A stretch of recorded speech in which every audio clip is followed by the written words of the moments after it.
also number 12, the rookie from Northern Illinois, Jerry Goldstein.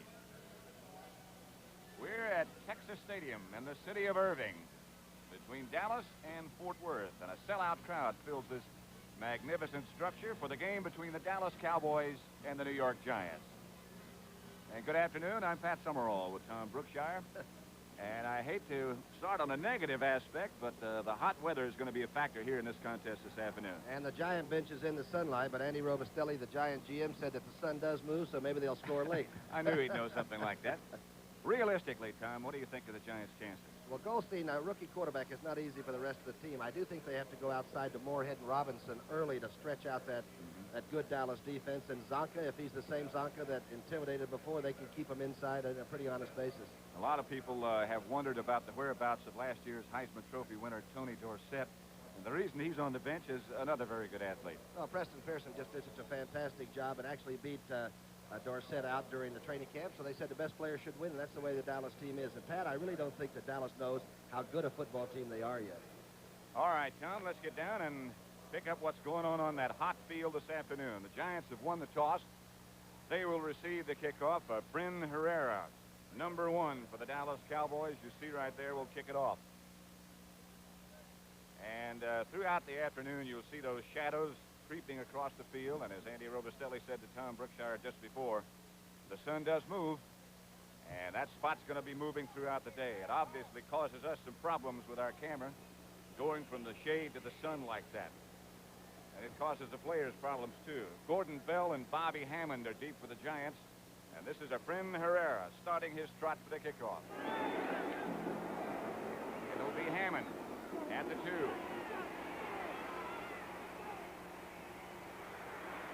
About the 30. Good return for Bobby Hammond. They got the wedge in front, and they got it moving. Here's the offensive line for the Giants now. And it's a pretty active one. Gravel, Van Horn now moved to guard where he plays much better. Hill, the fugitive from the WFL, playing pretty good center. Big John Hicks at right guard. And, of course, Mullen now moved to right tackle. The receivers, Jimmy Robinson and Moorhead, wide, and Bob Tucker, the tight end. That's the backfield. Goldstein, the quarterback. Doug Coder, number 44, and Larry Zonka. Zonka, of course, is 39. It's first down Giants at their own 30-yard line. First offensive play for Goldstein. He fakes to Coder and fires to the outside, intended for Robinson. Benny Barnes was close to him. Dealing from the sun into the shadows, and that is the young man from Northern Illinois who missed last year because of a bad knee. He's big, though, at 6'4". Here's that defense. That's Too Tall Jones, Jethro Pugh, of course, Randy White, the Rhinoceros, at right tackle, and playing very well, and Big Harvey Martin, who turned him on last week. The linebackers Henderson, Brunig, and Dede Lewis. And the secondary, Barnes, Aaron Kyle, Charlie Waters, and Cliff Harris. And that's as good as there is in that secondary, maybe. That might be as good a defensive unit as there is. On second down, Doug Coder breaks into some of that defense and does not quite get back to the line of scrimmage. The whole front 4, the ones we just named. Pugh and White in particular, the 2 tackles, pitched it off. Here is where the Giants must make the Dallas team play honest. Now, Zonka takes the fake. Good blocker, by the way, Zonka. And Coder is one of the sneaky running backs around, underrated, and a pretty good inside runner, but no chance there. Jethro Pugh was the first big guy to wrap his arms around Doug Coder. Third down, and exactly 10 still. Giants at their own 30. Goldstein with a long count. That might have worked. He ran the draw play to Zonka, but Ed Jones jumped off sides and could not get back. It'll be called encroachment. The referee is Gordon McCarter. You'll be hearing his voice in just a few minutes. The umpire is Paul Trapinski. Headlinesman Jerry Seaman. Line judge Nathan Jones. Here we go. Back judge is Ray Douglas. The field judge is Armin Terzian. It's hard to hide 6'9". Too Tall had no chance to get lost. Couldn't even go under the rug. Offside, number 72, defense, third down. Gordon McCarter confirms that it was Ed Jones who was offsides. It'll be second and third and 5. Make it.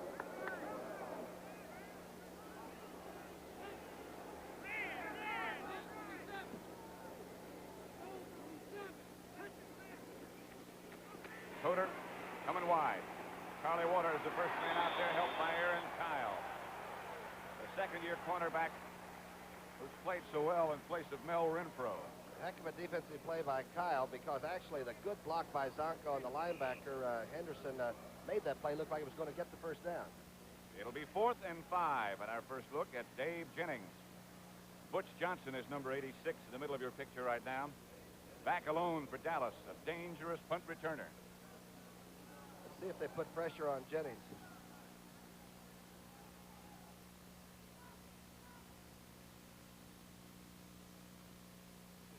They do not. They're trying to set up a return. Ooh. Oh, a beautiful punt by Jennings. Butch Johnson fields at the 20. Breaks one tackle. Breaks another. Gets to the 26. And the Dallas offensive unit trots on the field, headed by Roger Staubach. We'll take a look at that offense, which has been sort of rebuilt. Pat Donovan has replaced Rayfield Wright at right tackle. Tom Rafferty has replaced Blaine Nye at right guard. John Fitzgerald still the center. Herbert Scott and Ralph Neely, the veteran left tackle. Those are the receivers. Richards, Pearson, Dupree. The backs, Staubach, Preston, Pearson, Robert Newhouse. First down, Dallas. 1st and 10. Ball is at their own 27-yard line. Dupree came in motion. The pitch back is to Newhouse. Newhouse still on his feet for about 8. Newhouse all the way out to the 35. That time they ran right at Jeter, the big rookie from USC. He's number 70 to the bottom of your screen, and they'll straighten him up. Donovan is a very good offensive tackle. Once they got the defensive end moving back, here he comes back in to help on the play. But Newhouse, again, can hide behind his own blockers, and it's darn hard to seek him out. That time he was right behind his off guard, Herbert Scott, that he bowled in underneath. So it'll be 2nd and 2 for Dallas. At their own 35, Roger Staubach, the quarterback. Newhouse again. Newhouse close to first down. Jack Gregory made the tackle. Let's go over that defensive Giant front four. It's Jeter at left end. Mendenhall, of course, at the nose, are the left tackle. Big Troy Archer, the kid from Colorado, who is one of the fast becoming one of the fine inside rushers in football. And Gregory at the right defensive end. Van Pelt, Carson, Brian Kelly, a tackling bunch of linebackers. And there's your new secondary. It is first down, Dallas. Somebody's going to go in motion. They're not going to run from that formation. You know, it's Drew Pearson.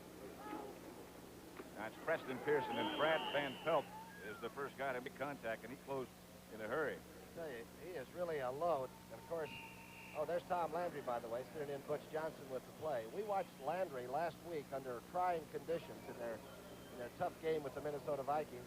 And I'll be darned if I saw any change in expression on Tom Landry, whether they were ahead or behind or almost losing it.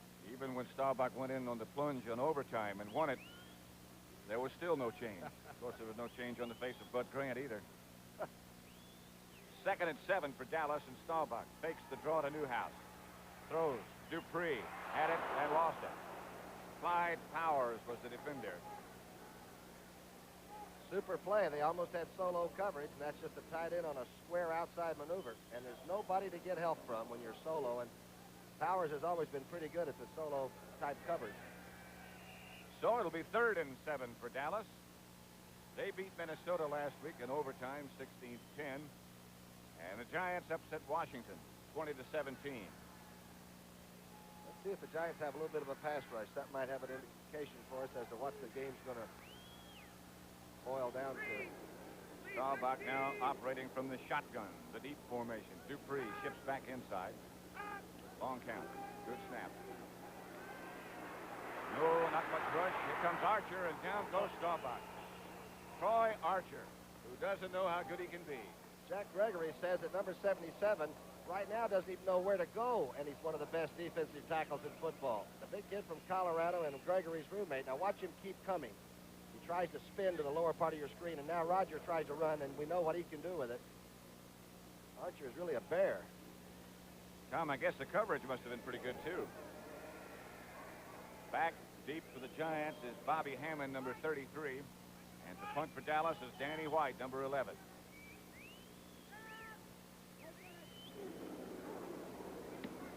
Fine kick.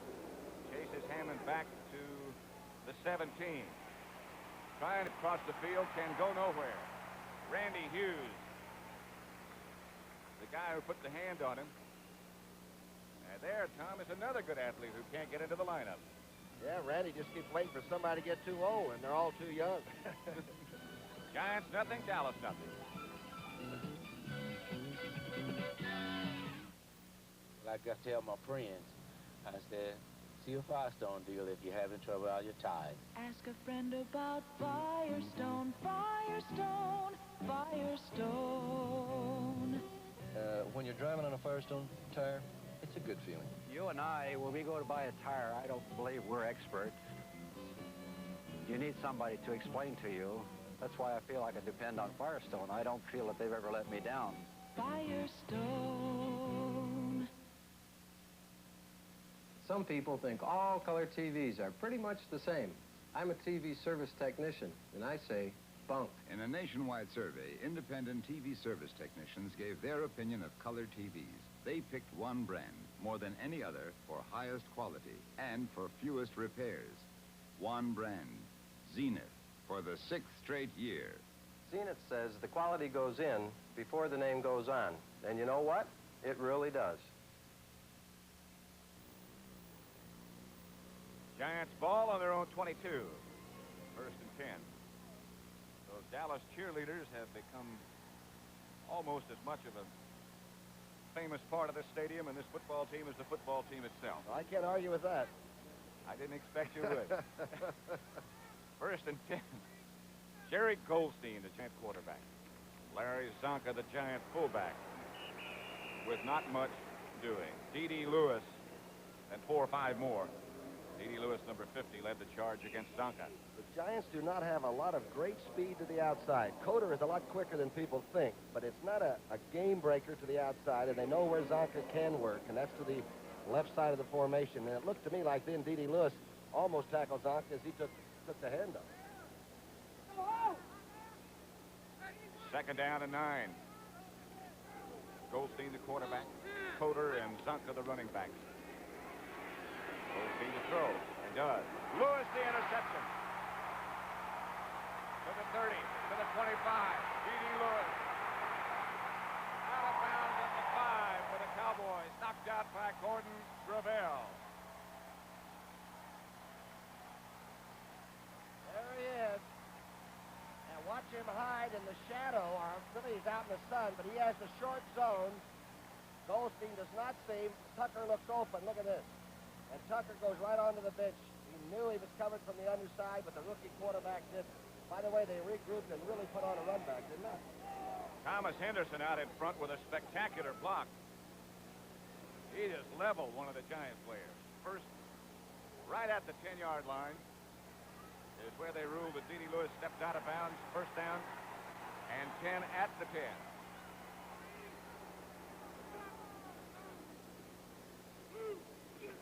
To Newhouse. Ducks under one, spins for another one. What an effort by Newhouse. He turned nothing into 5 yards. Brian Kelly has a real good shot at him early, and then Archer had a shot at him late. But again, Newhouse is about as short as you can be and carry 207 or 8 pounds. Look at this. Looks like he was on the gymnastics mat doing some kind of a walkover. They got the ball in such a place that I'm not sure if it's second and goal at the 6 or if it's second and 6. I don't believe they can make it first down without making a touchdown. Preston Pearson to about the 2. Wow. Cheater really buried him. Number 70 can move. Now there's McVay. He knows this is a very crucial time for the Giants. After the turnover, they got to be tough on defense. Watch number 70 to the left of your screen. 6'4", 260, a number 1 draft out of USC. You know, in recent history, the Giants have had a reputation, although they haven't beaten the Cowboys many times. They beat them 14-6 in 1974, but they have been playing them tough lately. Well, they have. So it's third down and 2 at the 2. Staubach, touchdown.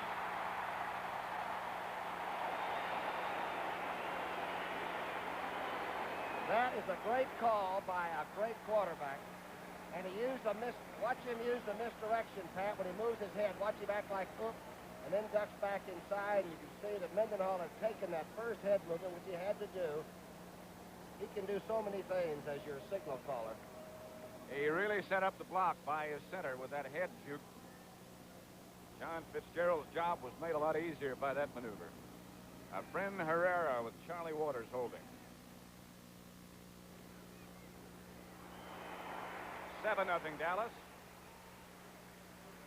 8 minutes, 20 seconds. Here's the touchdown play again. Watch that. Ground level action.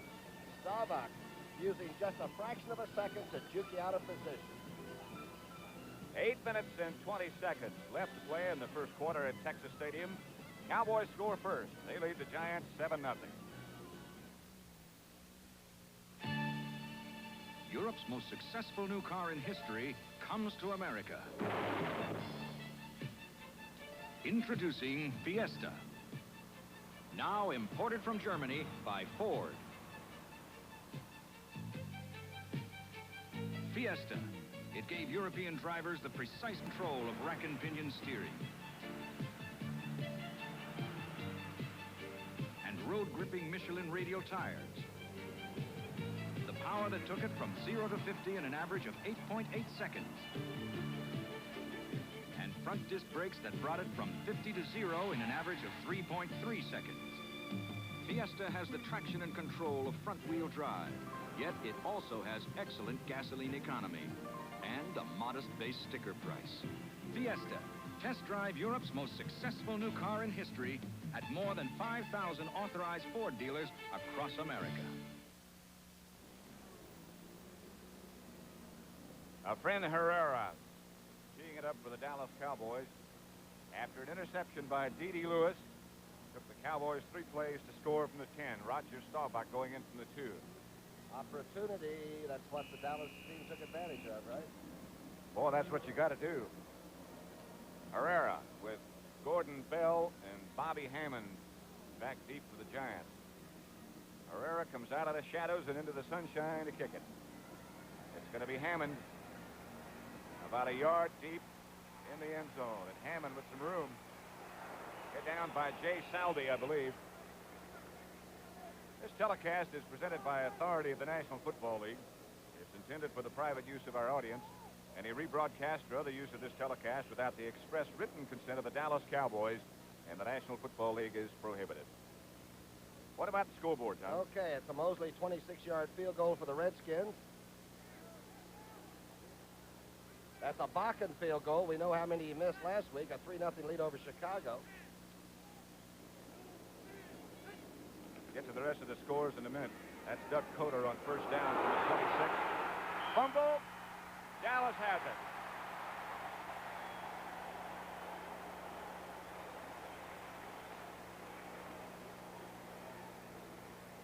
The Cowboys recover the fumble at the Dallas 27. Let's see who got it. I think it was Cliff Harris. All right, Coder used to carry the ball in the left arm and sometimes not protect it. He was protecting it this time early. Too Tall Jones is already gone, and it looks like he tries to keep his balance at the last minute, and Cliff Harris did come up with that fumble recovery, huh? And there's Doug Coder. Got hit hard and hit the ground hard. Staubach going for the bundle right off. For Drew Pearson, got him. At the 11, stopped by Bill Bryant. A heck of a tackle by Bryant. What they did was send Golden Richards straight up the field on the far side, and this is an under pattern, and we've said it too many times, but nobody does this better than Drew Pearson.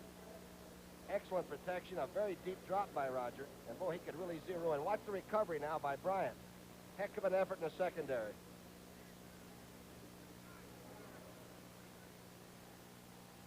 Information is that it was not Cliff Harris, it was Randy White who recovered that fumble.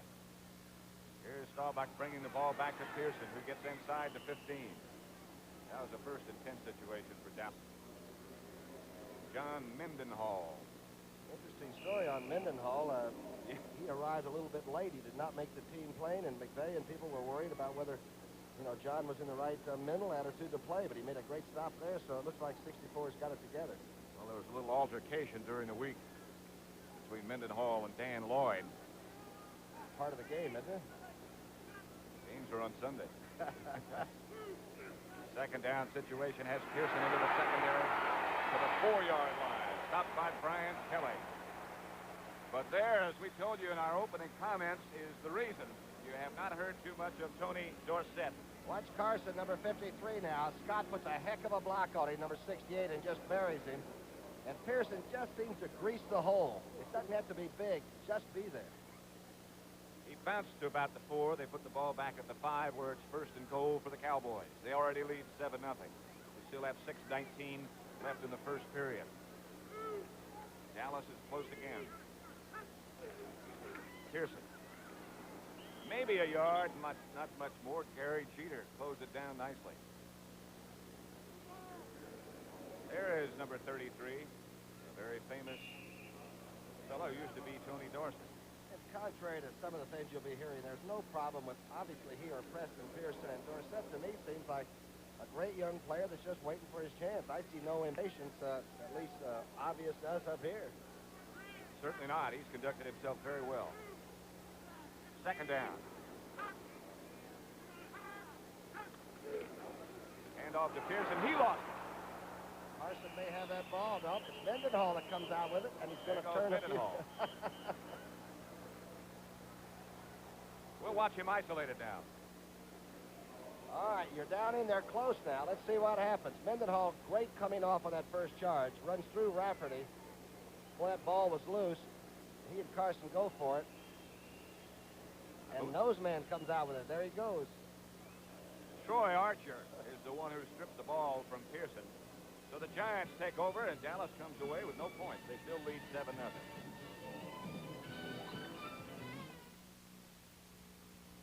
It was really a good movie. It was good, wasn't it? Oh, honey, look, some poor guy left his lights on. Larry. Is he going to be in trouble? Larry. Boy, am I glad it isn't me. Larry, it is me. It is me. Oh. The Die Hard has extra power to start your car when most batteries won't. Starting soon in your neighborhood. Sold only at Sears. From the people who brought you Die Hard batteries, road handler tires, and Steady Rider shock absorbers comes the Sears Muzzler. The aluminized muffler that's only $19.99 installed. It's so tough, Sears promises the muzzler will last as long as you own your American-made car. Or return it for refund or replacement free. And if Sears installed it, they'll install the new one free. The Muzzler, only $19.99 installed. Only at Sears. Watch the spectacular television premiere of That's Entertainment Part 2 tonight, starting at 8, 7 Central and Mountain Time, right here.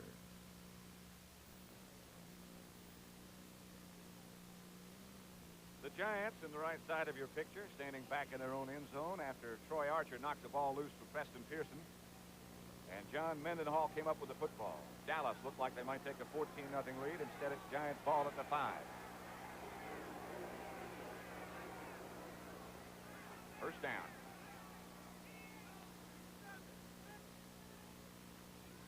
Zonka looking for room. Does not get it. Aaron Kyle came up to the outside. He found it late, though, didn't he? And this, during the 2 or 3 years, 72, 73, 74, nobody made a total offense like number 39. I'll never forget with the Dolphins when he went into the playoffs and against Cincinnati, Oakland, and Minnesota in a row, they took the opening drive and shoved him right down people's throat, and it set up the tone for anything that Bob Greasy at that time wanted to do. And he could still be that kind of a factor, I'll tell you. Bob Tucker, the tight end to the right side. Zonka got about 3, make it 2nd and 7. That's Willie Spencer, who has replaced Coder at halfback. Spencer played for Memphis in the WFL, played for John McVay, and actually played instead of Larry Zonka when Zonka was hurt in those years. By the way, Patrick, I was up in New York for the luncheon. The Touchdown Club of New York gave you the Golden Mike Award, and I was extremely proud to go up and have a liquid libation or two in your behalf, and it was excellent, and we're really proud of you. I was extremely proud that you came. 3rd and 7. The Giants, Jerry Goldstein under center. Does not gamble, goes to Zonka. Not enough for the first down, and Dave Jennings will come on. Boy, the big guy's in good shape, though. He gave it a pretty good shot. The 2 carries he had total about 8 yards. Well, he's down in weight. He's down to about 232. And that'll make it easier on that knee. Yeah, and the knee, by the way, the repair was excellent, and that has given him no problem at all. He's quite an unselfish guy, though. You know that? He's quite a football player. Dave Jennings back to punt with his back to you there, number 13, standing in his own end zone. Butch Johnson, the Dallas returner. They did not try to block the first punt, but watch him come this time. Oh, he's kicking good. A lot of whistles. And I don't know what the problem is. Maybe they took too much time, or Dallas might have jumped offside. If so, it would be a giant first down, but from the indication so far, let's see. Doesn't sound like... Sounds like it's very popular with the Dallas fans. Too much time. The violation. Delay of game, New York, northbound. Delay of game is the same thing as too much time. I tell you, Jennings, that's right. Jennings can kick the football, though, and that is so important these days, especially with a young offensive team like that. And now Jennings about 5 yards deeper in his own end zone. Gets it off and gets it off high and to the right. Johnson fields it at the 40. Inside the 35 down to the 32. He took it in full stride. That punt took off from Jennings' foot like it was going to be better than it turned out to be. Brian Kelly is the guy who made the tackle. So with 3 minutes and 18 seconds left in the first period, it is still Dallas 7, the New York Giants nothing. At Texas Stadium in Dallas. Oh, yes. No place quite like it. I'll tell you one thing, though. I ate some Mexican food last night, and I was under siege the entire evening. The team eats that. They're pretty tough the next day, I'll tell you. That's their pregame meal. First and 10, Cowboys. Staubach fakes to Pearson. Ball is deflected. Troy Archer, I believe, got a big paw up and knocked it down. Boy, he and Jeter both had their arms up. Again, that is a young defensive line, other than, of course, Mendenhall and Gregory. But those other two people, Jeter and Archer, you're going to be reading a lot about them and hearing about them a long time. They're young and they're healthy.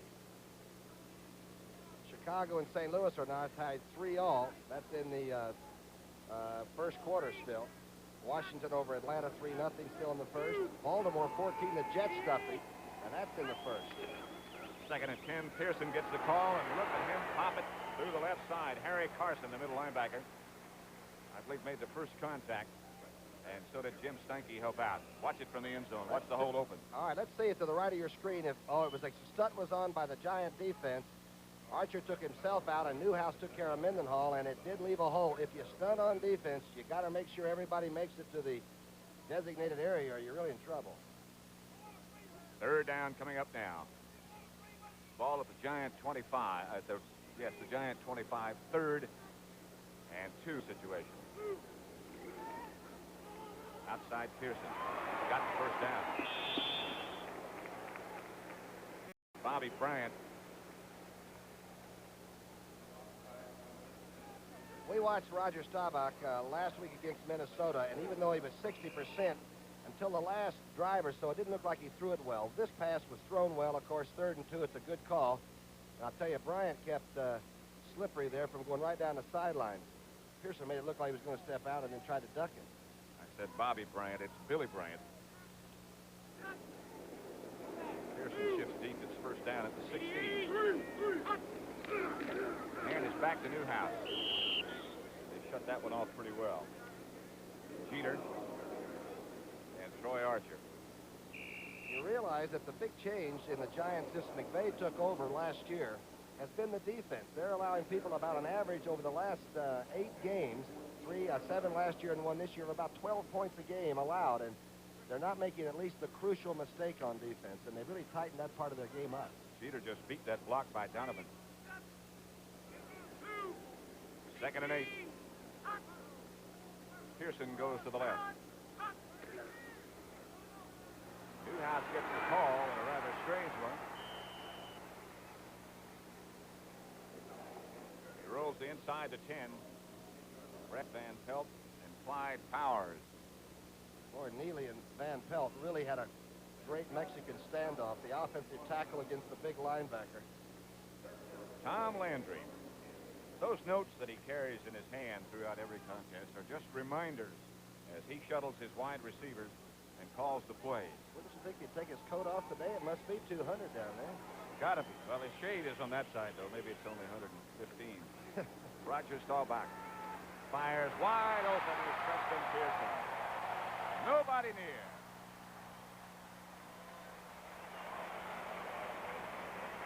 There's the experience of Preston Pearson. You can't do what he's done for 11 years and not know where people are. I think Stanky, the safety man, had the first man out. Watch to the right of your screen now, and you'll see 20 being taken out, and Pearson will come back across the middle. We're sorry about this picture, but that's because of the sunlight coming through this roof down here. I'm not going to try to say Stanky had the coverage, but it looked to me like he just thought Pearson was going to duck outside, and instead he went inside. He delayed just a little bit, just long enough. Waters holding Herrera, making it 14-0 Dallas. 1 minute and 11 seconds left to play in the first period. Let's watch Jeter on that last play.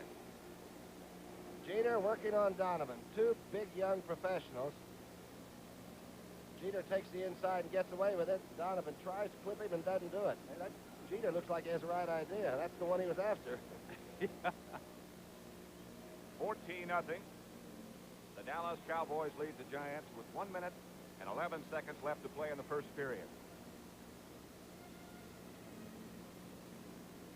That touchdown set up by a fine punt return by Butch Johnson. See what's happening as far as the scoreboard around the league is concerned. 21 Cincinnati Bengals 21, Seattle nothing in the first period. Looks like the Bengals found their offense finally. Chicago 3, St. Louis 3. We're keeping you obviously aware of that score. And I'll tell you the truth, I'm having trouble going through all these notes to give you all those scores. I'm going to have to look over my bookkeeping here. Fran Herrera, who is not, by the way, a United States citizen. He still has to go back to Mexico, and how often? I think once every 6 weeks. Not too bad. Picked up another work permit. He works well, too.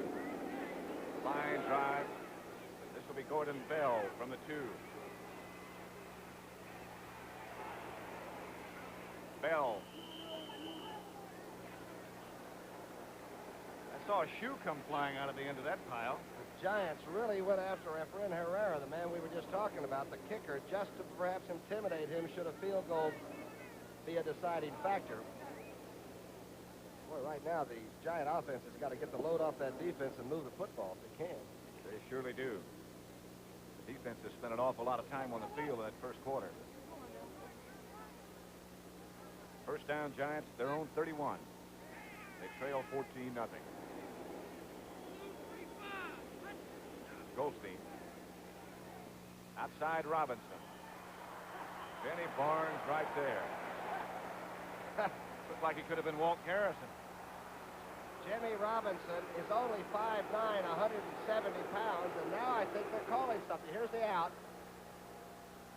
Now we've got sort of pump and iron, and Harris came over and took a shot. I don't even believe Cliff Harris made contact, but it looked like he did. Bill Gregory is pushing Cliff Harris back.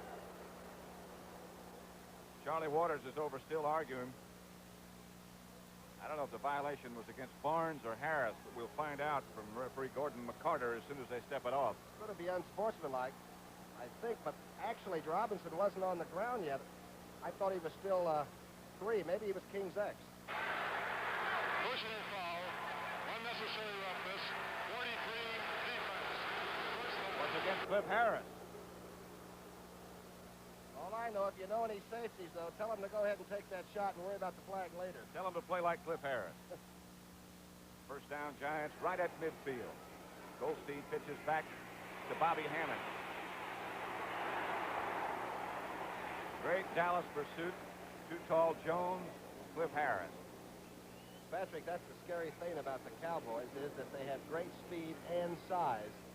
too tall, 6'9", and he gets back to the outside and helps your linebacker on a play like that. And I'll tell you, the little man can run that just ran that play. They are not only large, but they are mobile as all get out. Staggering and frightening to think that they've got 9 rookies on the team this year. 2 years ago, they had 12. So just in those 2 years, there are 21 men. They have rebuilt and stayed close to the top at the same time. Hammond. The big hand of Larry Cole came out to stop him. Hammond's a little slow getting up. He's also a smaller back. He looked over to the side and said, I need some help. Bobby Hammond strolls over. That's the end of the first quarter with Dallas leading on a hot afternoon in Dallas, 14-0 over New York. When it's so cold, a radiator can freeze solid, and you're still rolling. That's the mark of Xerex. When it's so hot, a radiator can blow its top, and you're still driving cool. That's the mark of Xerex. When corrosion is eating holes in radiators, and you're still going strong. That's the mark of Xerex. Start fresh now with year-round protection. That's the mark of Xerex. Are you still chained to? Gotcha. The rechargeable Norelco rotary razor lets you walk away, free from nicks and cuts. Its 36 surgical steel rotary razor blades are safely protected inside 3 floating heads to give you a comfortable shave that's razor close, razor smooth, for up to 3 weeks on a single charge. The rechargeable Norelco rotary razor. It lets you walk away from gotcha. The Ford in your future is coming. The new Ford Fairmont. A new car designed for today and the years ahead. Fairmont's mileage ratings are the same as a little VW Rabbit when both are equipped with automatic transmission. Yet Fairmont has 90% of the head, leg, and shoulder room of most large cars and fine all-around visibility. This kind of room is combined with the highest mileage rating in its class. Test drive Fairmont October 7th. Fairmont, the newest, better idea from Ford. Dallas 14-0. A touchdown by Roger Staubach on a 2-yard run and a touchdown on a pass from Staubach to Preston Pearson. Got one interesting score here I found. Detroit 7, New Orleans 14. The Saints 14-7 over Detroit in the second period. It's like Stram's got the Saints back into football gear, huh? It'll be 3rd down for Dallas. The ball just in Dallas for New York, I beg your pardon. Just in Dallas territory. The blitz was on. Goldstein dropped it, and now he goes down. Randy Hughes just barely got a hand on him as he went by on a blitz. And perhaps a veteran quarterback would have stepped up anyway when he saw the blitz. Now watch Goldstein go back. He is 6'4", agile at 210. He doesn't think there's going to be any rush, but it's just the shoulder pad, and then he didn't have the ball firmly grasped, and it's worse than an INC. It's almost a sack. So we'll see Dave Jennings back to punt for the Giants. And Butch Johnson back at his own 15 for Dallas. Good kick.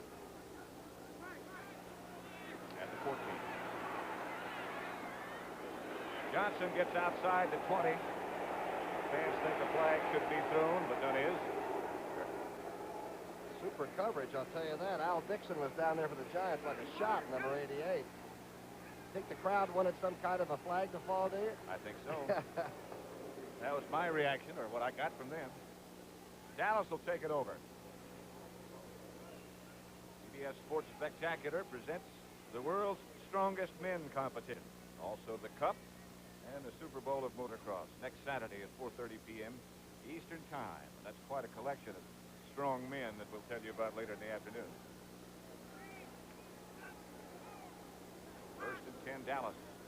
Ball at their own 22-yard line. They lead 14-0 over New York. This is Scott Laidlaw, I believe.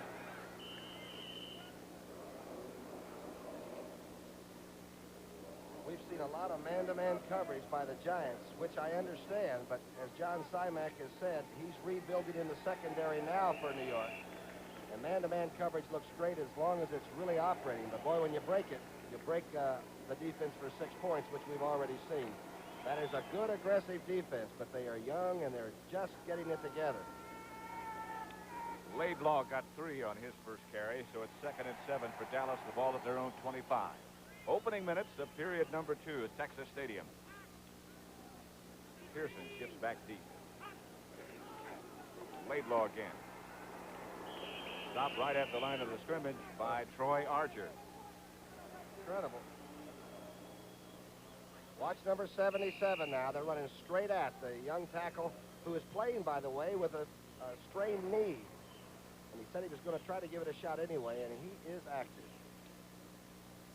He has given it a good shot. There's Troy Archer. He's a chess and ski bum and a horticulturist, too. You know what that is? What a combination. Shotgun combination right here. A lot of jumping around by Dallas. Protection is forever. Caught. Colin Richards. Jim Steinke on the coverage. Out to the 42 where it'll be a Dallas first down. Joe Pisarcik, the Giants' backup quarterback, warming up. Also in his first year in the NFL. Here's the play from the shotgun. The blind snap by Fitzgerald right on. Roger goes back into that shadow and throws. Now Rhodes had the short zone. And you can see that Golden just pulled it up inside. Pretty clever player, number 83. And the Dallas setbacks are now Scott Laidlaw and Tony Dorsett. And this is Dorsett. Broke one. Got away from Brian Kelly, but Ray Rhodes. Rhodes is an interesting story. One of the very fine receivers for a couple of years, but had played defensive cornerback at Tulsa. So they said, you want to play corner? And he said, I love it. And it looks to me like Rhodes' career is going to be a long one and a very good one at cornerback. That's a crazy switch. I never heard of anybody going from the good guys to the bad guys like Rhodes did. Heard him going the other way. No gain for Dorsett. Dorsett breaks one. Close to a first down. In fact, he got the first down before he was stopped by Brad Van Pelt. Whatever you do, if you're playing defense against 33, don't let him get the second or third foot on the ground free. As soon as you get near him, grab it. That's what the Giants are trying to do. Watch this acceleration. That's what you got to worry about. Van Pelt hadn't been there then. They might have been heading him off at the pass. Van Pelt hurt himself when he fell on that artificial turf, and he had to be taken out. Dorsett. Boy, he is instantaneous action off the snap, isn't he? He really is. First down, Dallas, and Dorsett gets another crack. Tries to get to the outside and does. Breaks another couple. He is exciting. Troy Archer again on the tackle. There's Brad Van Pelt. Looks like he fell right on his shoulder. Yeah. Boy, there's one of the guys that has come along to be a solid linebacker. Now watch Dorsett. He almost turns this play back against the grain, and if he does, he's gone. And I think that about every other play you're going to see 33 make, it's going to be a great defensive effort, or he's going to be going someplace. Frank Marion took Van Pelt's place, by the way.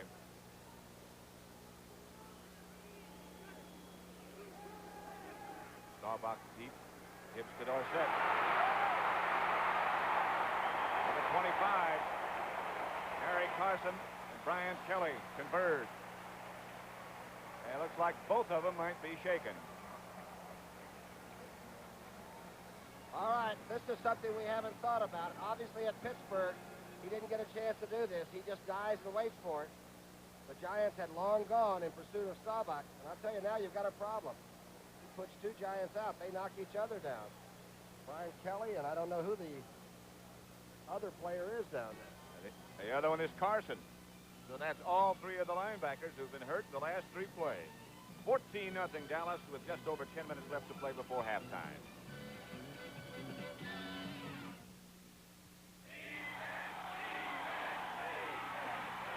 Okay, Linda here's got to protect her family.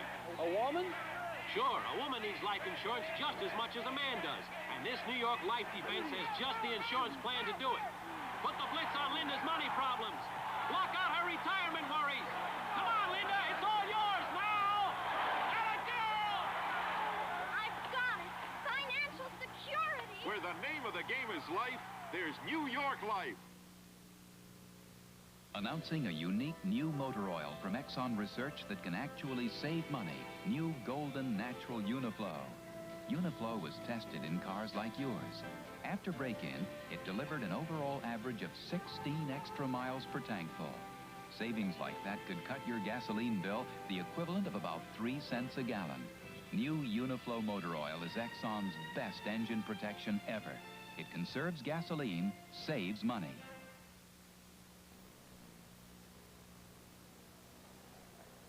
That's Harry Carson, who's still down, and let's look at what's caused it. All right, as we said, Tony Dorsett in 2 plays has wiped out the linebacking core of the New York Giants. That's Kelly and Carson there. Van Pelt left the play earlier. And I noticed the Giants have gone into the shade on the far side of the field, just trying to get a little bit of a respite while a middle linebacker is being administered to. That linebacker problem has been solved somewhat by the fact that Brian Kelly seems to be all right.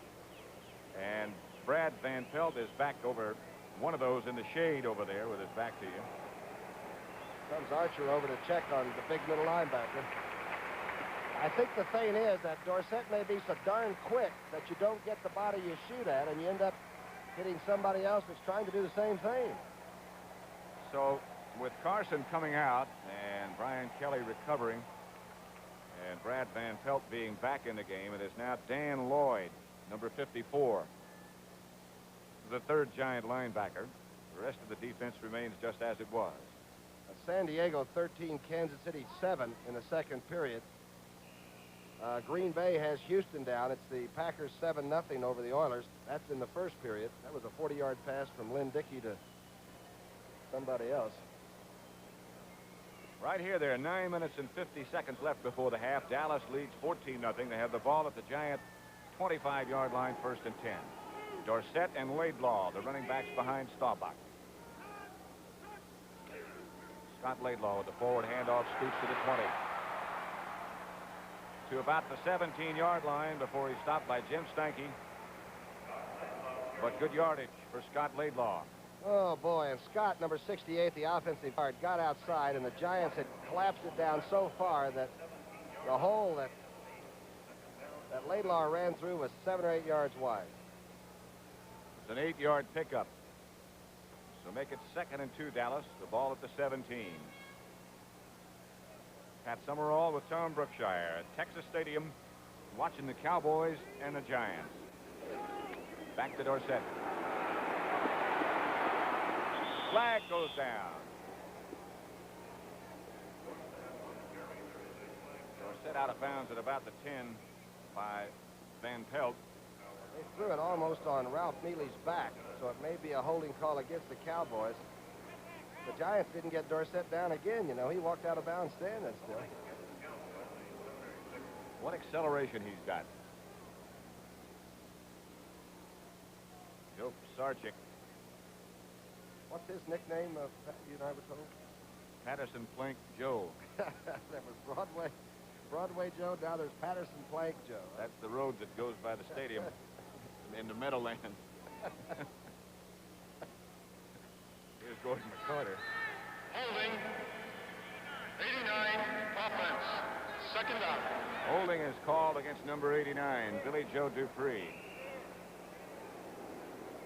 Looks like Carson is still not feeling good, and it's very hot in which to recover. I'll tell you that, though. 2nd and 12 for Dallas.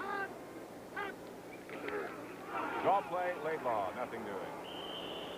Roy Archer again. Notice J.T. Turner is in there now, and Mendenhall is out. J.T. Turner is the backup defensive lineman there for a couple of them. Mendenhall is not in the game right now, and we'll try to see if he has been hurt or not. Harry Carson still down by the Giant bench. Looks like they might be getting ready for a trip to the locker room for him. 3rd down, Cowboys. The protection is excellent. Bill Bryant, but Drew Pearson. I think you tipped it off, Pat, when you said the protection was excellent. They're trying to stunt on the defensive line. The Cowboys pick it up, and Roger can see straight down the middle. By the way, that's the shortest distance you can throw the pass, you know, is down the middle. And, of course, Pearson can catch it if he slides into second base. He slid it about the 1 foot line, where it is now first and goal for Dallas. They already lead 14-0. 7.5 minutes left in the second period. Scott Laidlaw and Doug Dennison now one of the setbacks, the deep one. It is Dennison. Dallas now has 20. Looks like Jack Gregory is down now, and he's on the 3-yard line rolling over. No, I'm sorry, that's Van Pelt again. He's holding his arm this time, and he's in pain. Here's the touchdown again. Nobody can score from the 2 any better than Dennison, I'll tell you that. He's a short yardage master. He was also the Cowboys' leading rusher last year. Van Pelt has problems with his right forearm, as you can obviously see. Pat, I saw Mendenhall down on the bench. He's got a towel over his head, like he has sort of been wrung too. So the Giants are not only thin, but now they're hurting. Maybe Mendenhall's problem might be just the heat. Herrera makes it Dallas 21. The New York Giants, nothing. There's John Mendenhall trying to get cooled off. It is extremely hot on that playing field.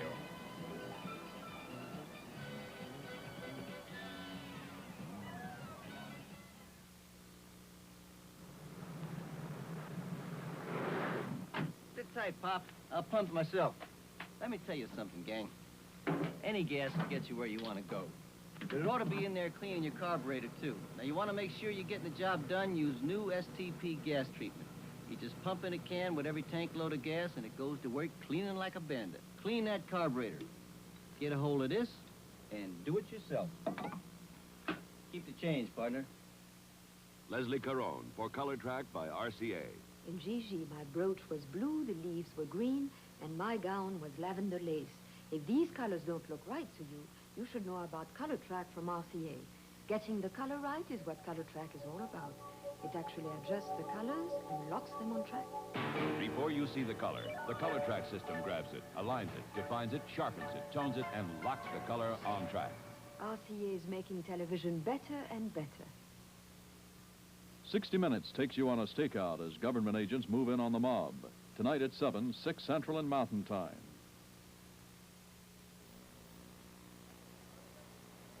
Number 53 is Giant middle linebacker Harry Carson, who's just left the field. We don't know the nature of his injuries yet. As soon as we find it out, we'll let you know. Our friend Herrera to kick it off now. Bobby Hammond and Gordon Bell deep for New York. 21-0 Dallas. Herrera off the inside of the foot. It'll be Bobby Hammond.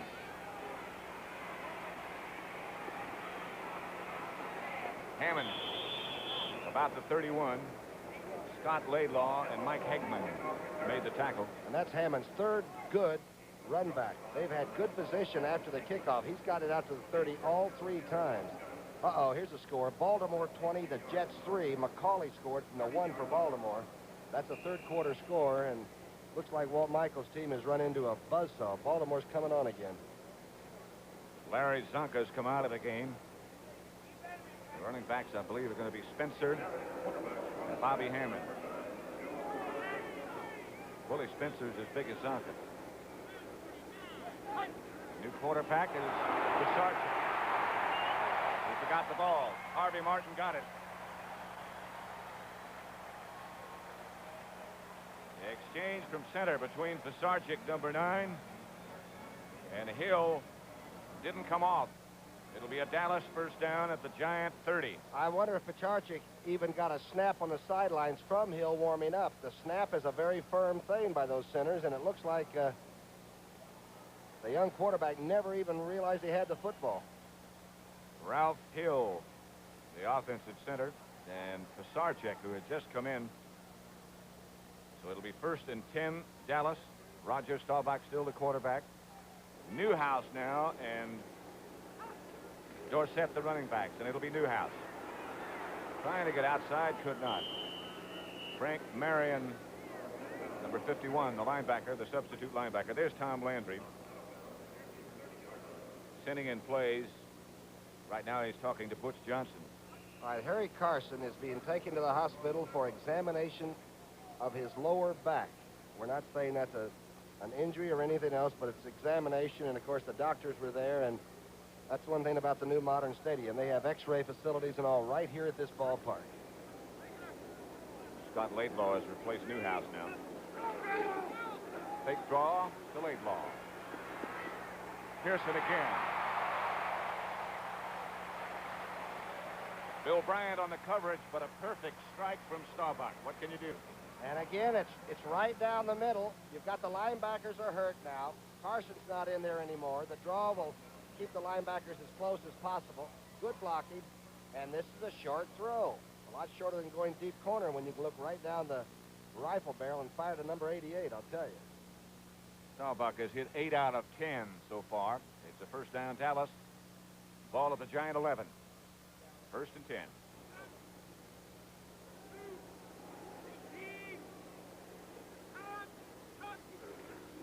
Dorsett.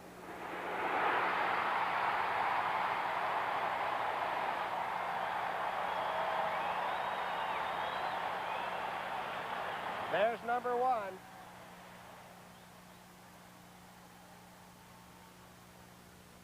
Looked like they trapped Turner. Like a false trap. They ran everybody away and peeled back with the other back to block. Now he would have scored in a touch game out in Central Park. Tony Dorsett's first NFL touchdown. And as Tom Brookshire said,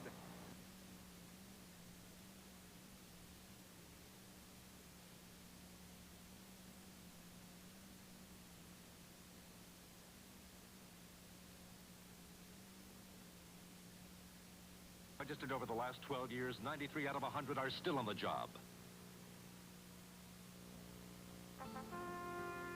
One step closer. One step closer. One step closer. That's what Exxon people say. One step closer. At the end of every day, Exxon's dedicated to finding energy for you. Energy for a strong America.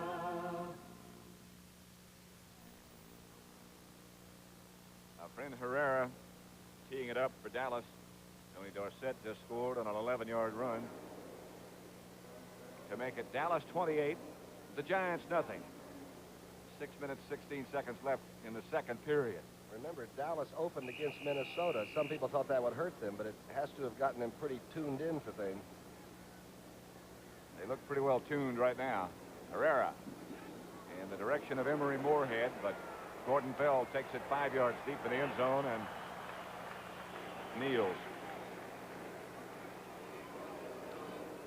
There's our friend. There's my man, Whistling Ray. In between those Texas Ranger stars and having a ball. Chaps and all. I wouldn't say he's the #1 Cowboy fan, but he's got to be pretty close to #1. He doesn't have a care in the world today, I'll tell you. Don't forget the CBS Sports Spectacular next Saturday at 4:30 p.m. Eastern Time. The world's strongest men competition. They'll lift a barrel full of weights next week. Liquid shot in the barrel. I don't know how heavy it's going to be, but it's got to be pretty strong to get it up off the ground. It's 150 pounds, I'm told. Fumble by Robinson, but I believe he might have been down. Sarchek got the ball to him. Sarchek threw a pretty good pass, too. It was a little low, but Robinson is short to start with. A little inside quick move. He was down. Cliff Harris and Bob Brunig on the tackle. Also on the Sports Spectacular next week, the 5th running of the Cup, $250,000 purse, 2nd of the Fall Triple Crown Handicap for 3-year-olds and up, and the Super Bowl of motocross. That's all on the CBS Sports Spectacular next week. First down, New York. Bobby Hammond swings wide to the right and cuts back inside. Bill Gregory, who was hurt, didn't dress out against Minnesota last week. Tell you, that time Hicks and Van Horn both got out in good shape in front of the play. They took the deep belly and made a pretty good offensive play out of it. They picked up half of that first down. And it's going to be interesting to see how the Giants, as a young team, react to this onslaught. They can either roll it over or they can come back now and play good football. 2nd and 5 will make it. Ball at the Giant 39 in their possession. Joe Pisarcik, the quarterback. He gives to Hammond. Ed Jones, number 72, Randy White. Bob Brunig, number 53, is the middle linebacker for the Cowboys. Leroy Jordan was there for oh so many years. It's a first down for Hammond on that last run. John McVay, by the way, is calling plays by shuttling wide receivers. Jerry Goldstein, who started at quarterback for the Giants, has a slight concussion. It's a tough day for him. Again, the Giants are sitting in that sun, and the visiting team always gets the bad shower head and the bad sun field, right? Small lockers.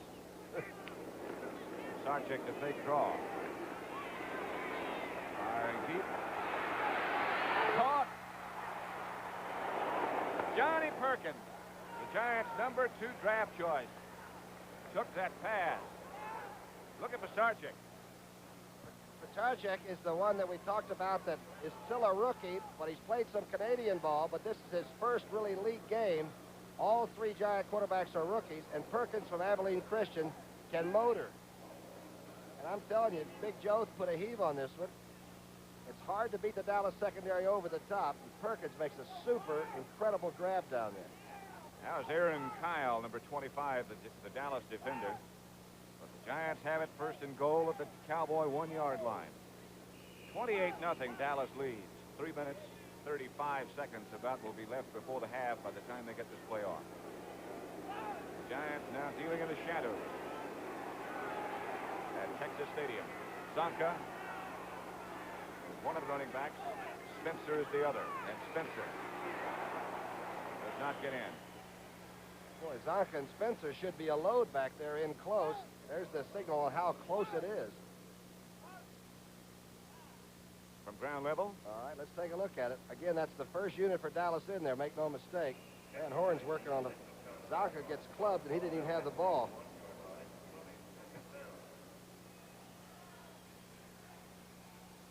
Looks like about a foot.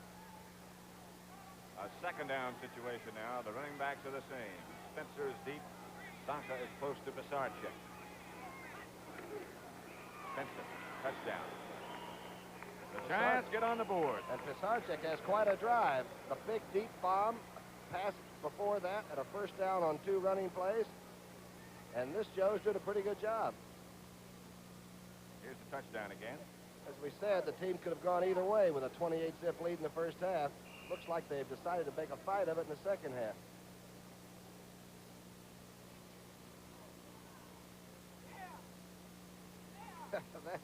that is something else. Henderson went over the top. Joe Danello with Larry Mallory holding. Down the pipe. Dallas 28, the Giants 7. 2:56 left, second period.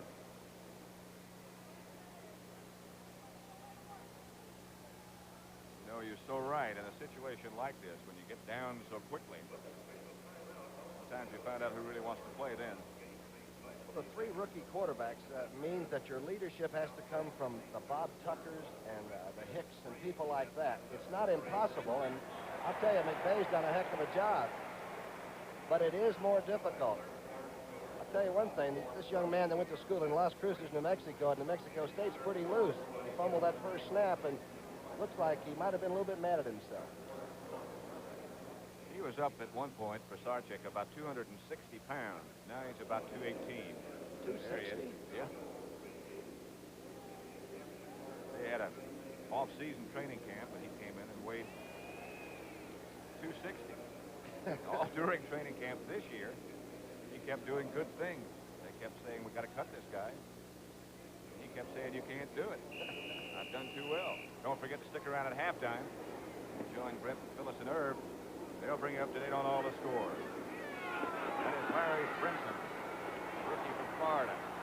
Swinging out to the outside to the 31. Cowboys, by the way, are very high on that young man. He was a free agent. Made Jensen and a few other people that have been around for a couple of years extremely available.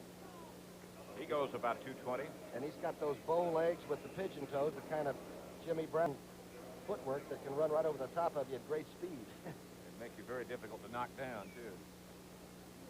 Cowboy first down at their own 31. Roger Staubach still the quarterback. Tony Dorsett and Scott Laidlaw, the lead back. Dallas has got big splits on that line of scrimmage. Laidlaw looking for some place and not finding it. John Mendenhall back in the game. Brad Van Pelt has got an ice pack strapped to his right arm. Being administered to on the sideline. Say, that Jeter, number 7 that you're looking at right there for the Giants is going to be some football player. Number 1 draft choice. That's a young man out there playing against one of the best teams in football and doing a heck of a job. He's going to be something. 2nd and 9, and we're going to watch Mr. Jeter on his next play. Dallas 28, Giants 7, Dorsett in motion. Staubach, Pearson outside, did not quite get a first down. But Drew Pearson continues to prove that he is one of the truly outstanding pass receivers in all of football. Catch 3 or 4 crossing patterns. I can't blame Bryant for letting him have a deep sideline. The communications with the press box by the guy who's running the Giant offense right now. That is Joe Pisarcik.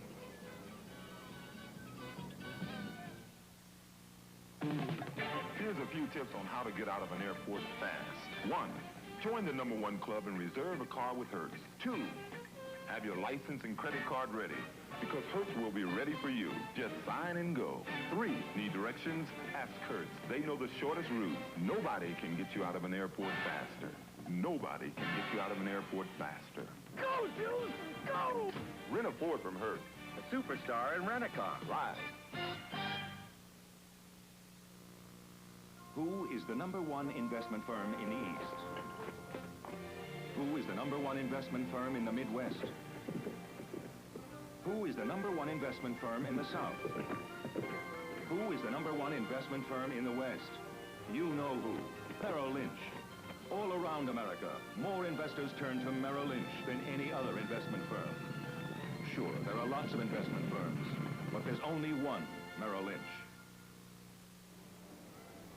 We mentioned earlier that the Giants starting quarterback Jerry Goldstein had a slight concussion.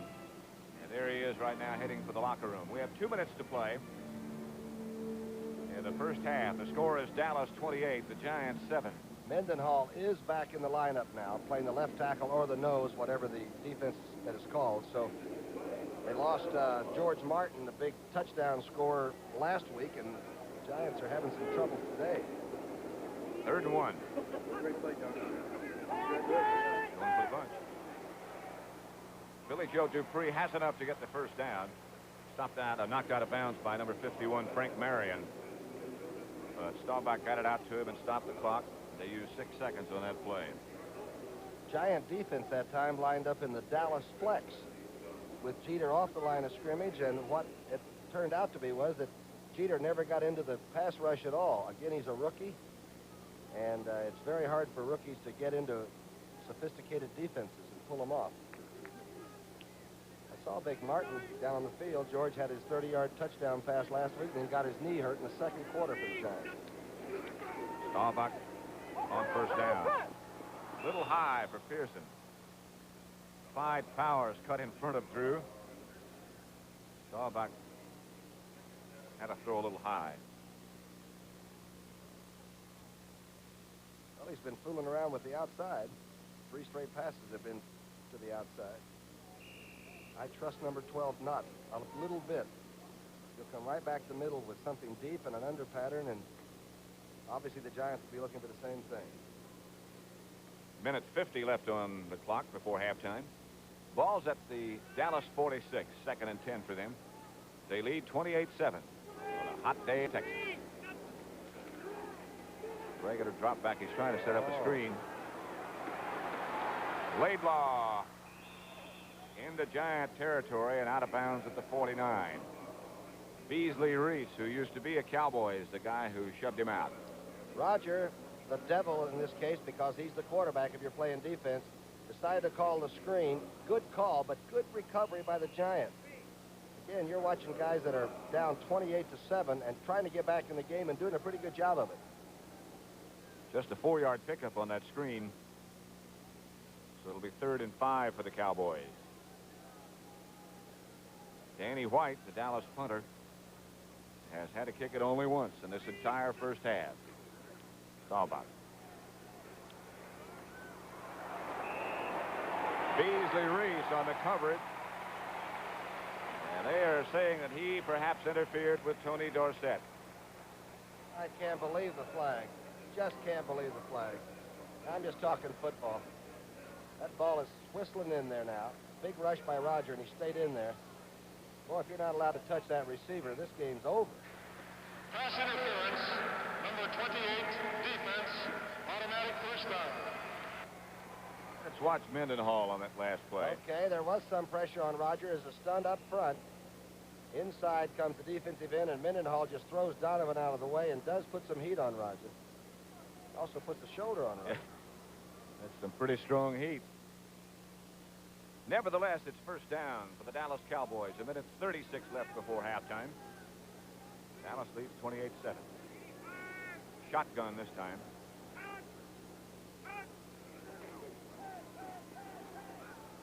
Fluttered outside. Tony Hill, the rookie from Stanford. Covered by Clyde Powers, but the Cowboys are also very high on number 80. Yeah, and he's big, about 6'3", 210 pounds or so. Runs a 4.5 40. And the Dallas Cowboys have that great luxury of great draft choices that have to sit around and study the veterans. They're stocking up on draft choices again this year. Yeah, when they get a free agent, though, he's a pretty fair hand. Drew Pearson walked on and said, "Can I play?" Larry Brinson said the same thing. They like him a lot. Laidlaw comes back in motion, and then he comes back outside again. And Laidlaw's got it. At the 17-yard line, Scott Laidlaw comes out of bounds, pushed out by Beasley Reese. The thing that made the play, Pat, was when the man in motion starts back to the right of your screen. Now he goes back out to the left, and suddenly the linebacker that was supposed to follow him across and make the adjustment has to trail him. That's Lloyd making the initial contact there with Laidlaw. They got a lot to the offense, don't they? Boy, they do. That, again, is one of the reasons that Dorsett did not break in sooner. That and Preston Pearson. But it is so complicated that it just takes a while to learn it. Staubach wants a timeout. Roger walking over to talk to Tom Landry. 1:24 left before the half. Dallas leads 28-7.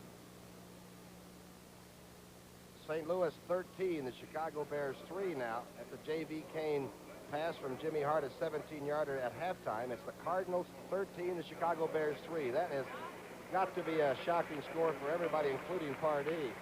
Cincinnati 28, Seattle 20. This is in the third period now, as Leopold had a 42-yard field goal, and I'll tell you, Patera has Seattle playing tough football. He surely does. Washington 10, Atlanta 3.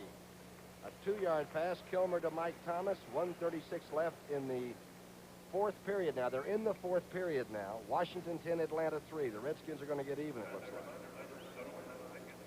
Of course, at the half, I remind you again that we'll be switching back to New York for highlights and scores at the half. Some highlights here, too. Well, they even draft well for the girls that ring the stadium. They just seem to find people that can do the job. How many they have 32 of these cheerleaders. How many candidates do they have? Something over 400 or 500, I think. Texas has about 500,000. They cut it down to this number. They do add something to it. Yes, they do. Be a very difficult job to be a judge in that contest. Although I wouldn't turn it down. How about just giving them calisthenics? Yeah. Oh, well. 1:24 left before the half. 28-7. Dallas over the Giants. Brinson and Dorsett are now the running backs for the Cowboys. Staubach. Jimmy Dorsett had it and dropped it, but it would not have mattered because there's a holding penalty about to be called, I'm sure. Offensive holding on the line of scrimmage. Number 68 was trying to make a move, Turner, and I believe they just tackled. 68 is Herbert Scott. One thing of caution to say about the Cowboys, though, and Landry and his staff know this a heck of a lot better than we do. You don't want to get careless because you've run up a lead and begin to make silly mistakes. The holding, the bad execution, not catching the football like Dorsett just did.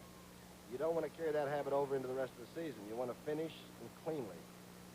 Illegal use of hands. Number 67, offense. First down.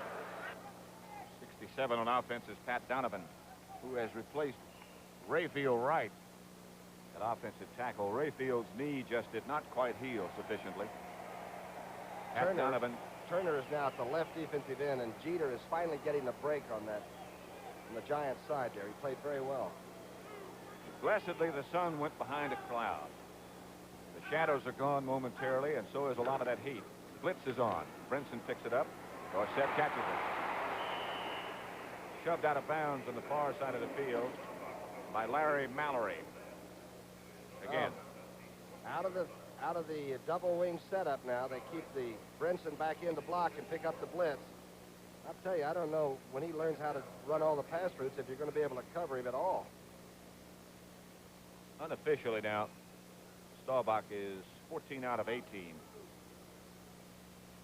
had a hot hand the first half, obviously.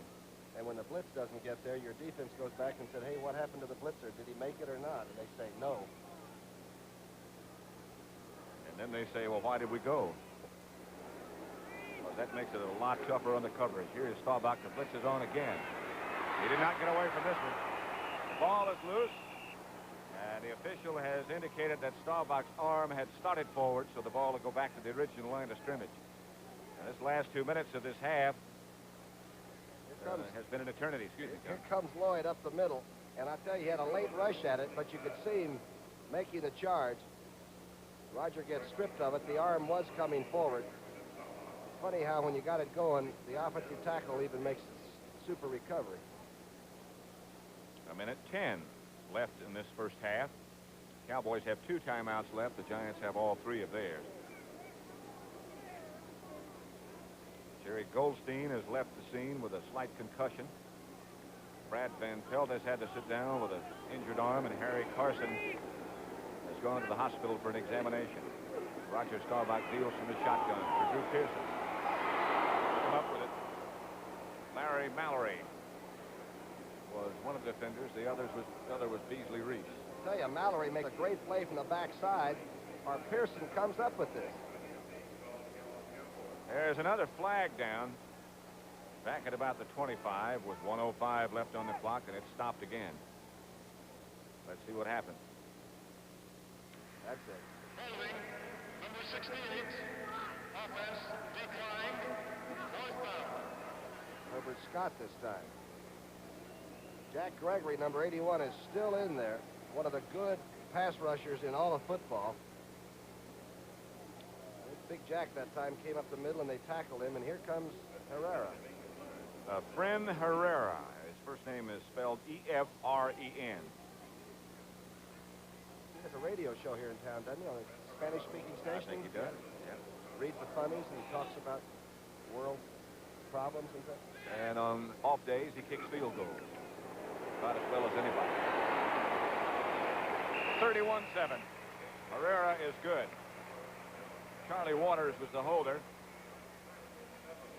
And the Dallas Cowboys now lead the Giants 31-7 with 1 minute and 2 seconds left before the half. Herrera, of course, will now kick off as a very, very fatigued-looking Giant defensive unit comes off. Here's a guy who never gets tired. I've seen him when it was a tight score. He's a little bit worried, but today he looks like he's frolicking, doesn't he? Landry and Staubach. Composure personified, and Tom still has the coat on and looks like he's in an air-conditioned room, and I'm telling you, it's 100 degrees where he's standing. Tell you what, I played against him, with him, and for him. And he was a heck of a good football player. I'll tell you what's amazing to me is at least when we run into him, he has a big grin on his face all the time. And Most people don't see that because he concentrates so much. But, you know, he's sort of a fun guy to at least play for. Delightful guy. He was the same kind of player as Cliff Harris. Is that right? A little bit rough, too, huh? Tough. He was a halfback on a team that went to the Orange Bowl that had Bobby Lane as the quarterback. Had to be tough. And they just killed Georgia. Yeah, he did, didn't he? Herrera. Emery Moorhead. Loping back up.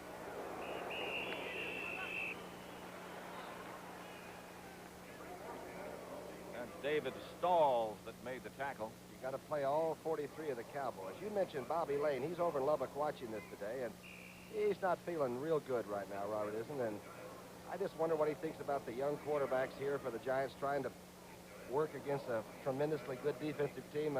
Bobby Lane was something special in this league for quarterbacks, as far as I'm concerned, Pat. Certainly was. Here's Pisarcik, who the Giants hope might be something special. It's Bobby Hammond that got the ball, breaks the tackle, stays on his feet, and goes out of bounds. There's a flag back in the area where Pisarcik is struggling to get back to his feet. Martin, huh? That's what... Harvey Martin is the guy that laid the hammer down on Pisarcik. Let's see if the right side of your screen becomes blurred, because that's where Harvey's coming from. From the left side, pardon me. The ball was already delivered, and they're going to walk it off. Automatic first down. And the intensity that Martin shows you is what you've got to have to play defense. If you don't like to do that, you better play tennis or something else. There it is.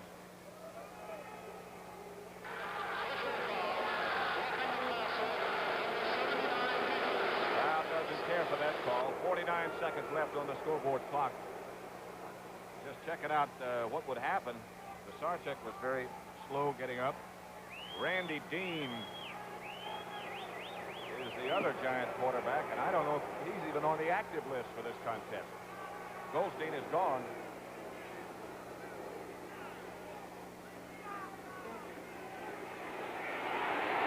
Again, it's Harvey Martin. What's he up to?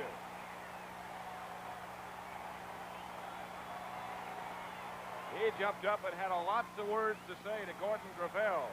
He said, Gravel, you're holding me, and I still got him, and take that. All right, to the right of your screen, they're stunning up the middle, Pugh and Randy White. He just came right through the tackle's block. If anybody watched last week, it was Harvey Martin that turned on that defense in the third period that turned off the Vikings. And as soon as he went down, Harvey Martin jumped right up and jumped in the face of Gordon Gravel. Harvey Banks Martin. The Giants have taken a timeout now. That's why the trainers and group are out there with liquid refreshment. Harvey's that nice, pleasant guy that we see before a game that puts on those headphones and sits in his locker listening to some good music just to get him toned down. Remember, we asked him what kind of music he listened to. He said just something to relax me. Pisarcik has been over for a visit with John McVay and now comes back. The score is Dallas 31, the Giants 7. Now we have 44 seconds left before the half. You know, I said if you don't like to get hit, maybe I'll pick up a game like tennis. I'm just thinking of your friend Trabert. Trabert's a lot like Harvey Martin when you really get down to it. He loves America. That's right. Willie Spencer comes out of the backfield with one of his backs. Ball is underthrown, intended for Ed Marshall, and Pisarcik didn't get it there. Again, the heat was on from Harvey. You see what Harvey Martin has done to the Dallas defense, though? He's made a cause out of this, even though they've got the scoreboard on their side. It's now a cause now to, all right, they're doing something to us that's not right. Let's show them that we mean business. He's taken 2 or 3 people to the inside so that Randy White could come to the outside. Giants didn't block that badly, though. Pisarcik had time then. They used 4 seconds. This last 2 minutes has been an eternity. It is third down now. Pisarcik drops. Harvey Martin almost got him again. Did put a shot on Pisarcik. A flag is down as Pisarcik took a real hit from Harvey Martin in the middle of the back. I tell you, Gravel is making good contact, but he just can't stop the locomotive. Holding is the preliminary indication. Here's Harvey. Watch this, and Gravel makes good contact. He's about 258. Look at this. Harvey just goes ahead and runs through it.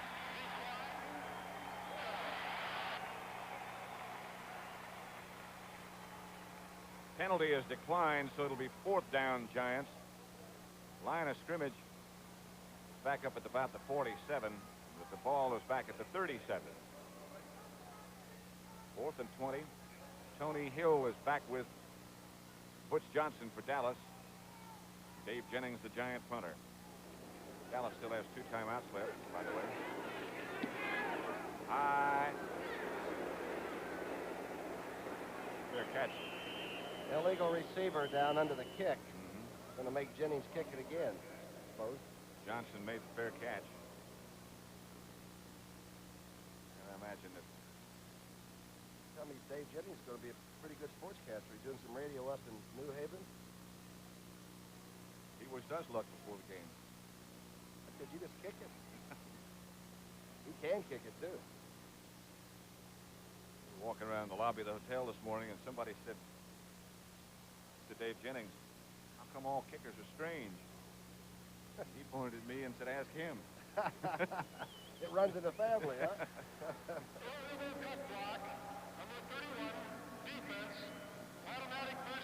Oh, automatic first down. Illegal cut block. That means they tried to keep that outside receiver from getting down. Violation was by Benny Barnes, number 31, so it's a Giant first down. Man, this crowd's angry today. I feel like I'm in Rome about 2,000 years ago.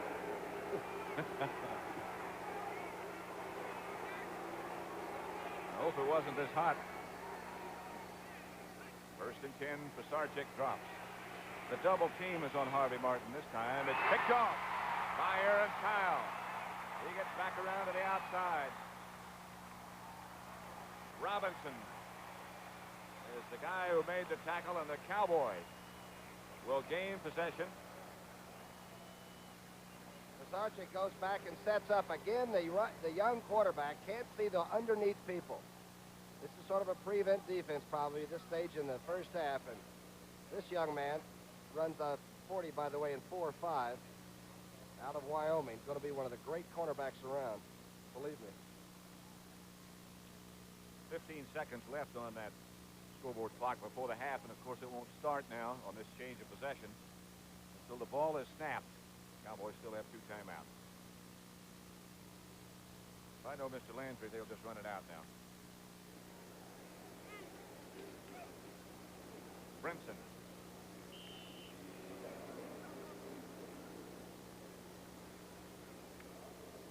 That's what they're going to do. Important thing to keep in mind, though, Pat. There was no complacency or smugness by the Cowboys going in. They wanted to play a tough football. They played a tough first half. They've looked just awesome. Both on offense and defense, they lead the Giants at the half, 31-7.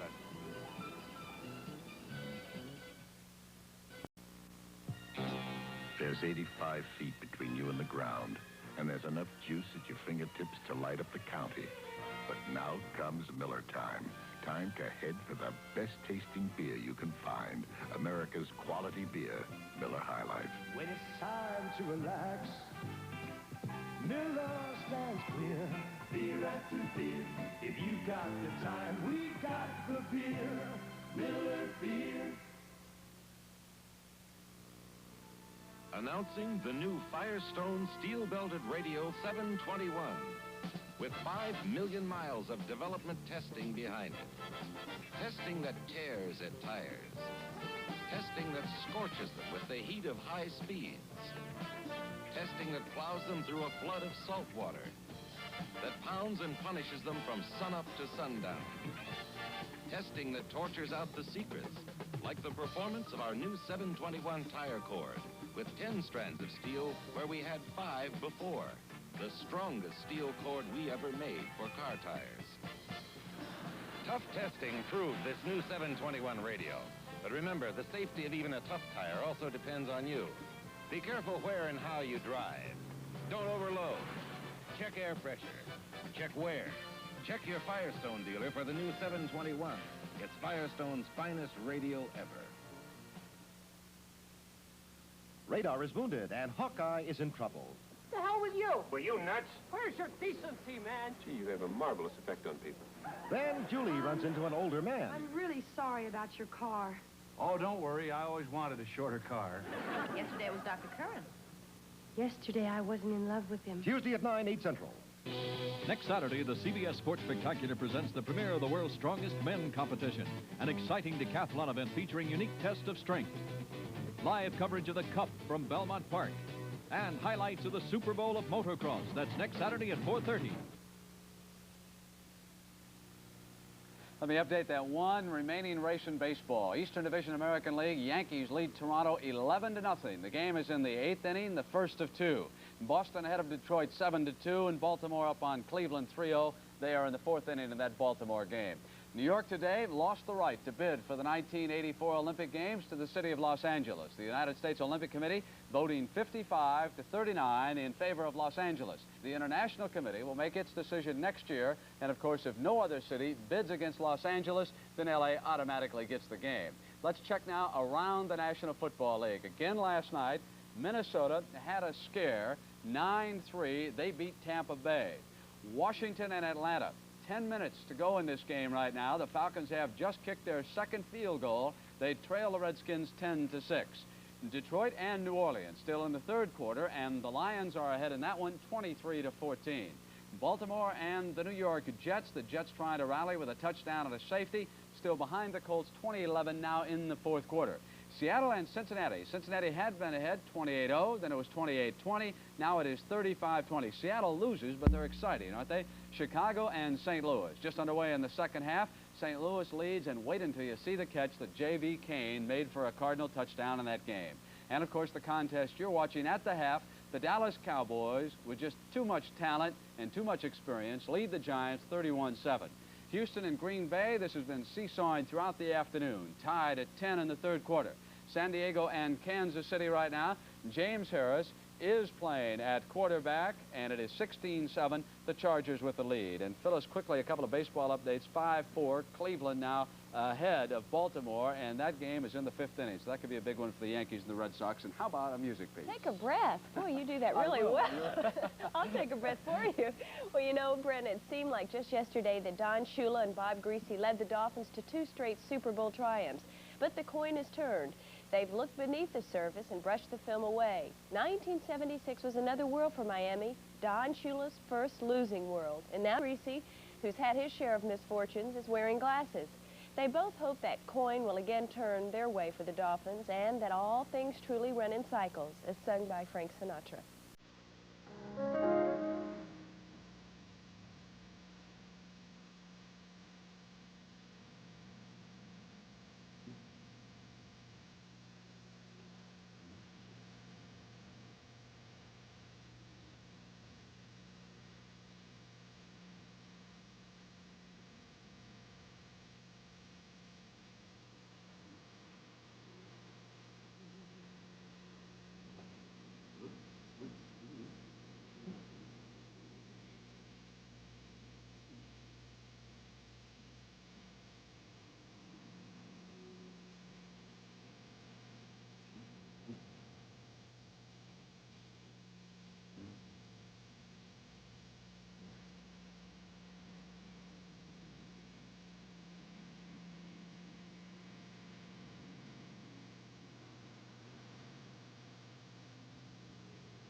You know, it's almost home, but things can't get worse than now.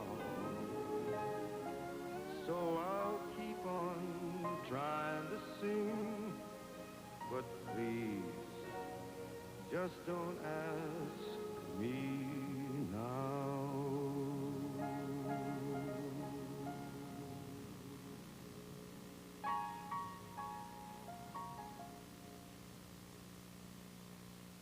And, of course, Miami playing San Francisco. That'll get underway in about 20 minutes. Washington rally was just choked off by an Atlanta interception. Highlights of that game coming up as the NFL Today continues on CBS right after these messages from your local stations. Terror behind bars drives Yvette Mimeo to a desperate act in the movie Jackson County Jail, Wednesday on CBS.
(23-16) right now. A safety for New Orleans. They still trail the Lions. This is Atlanta, Washington.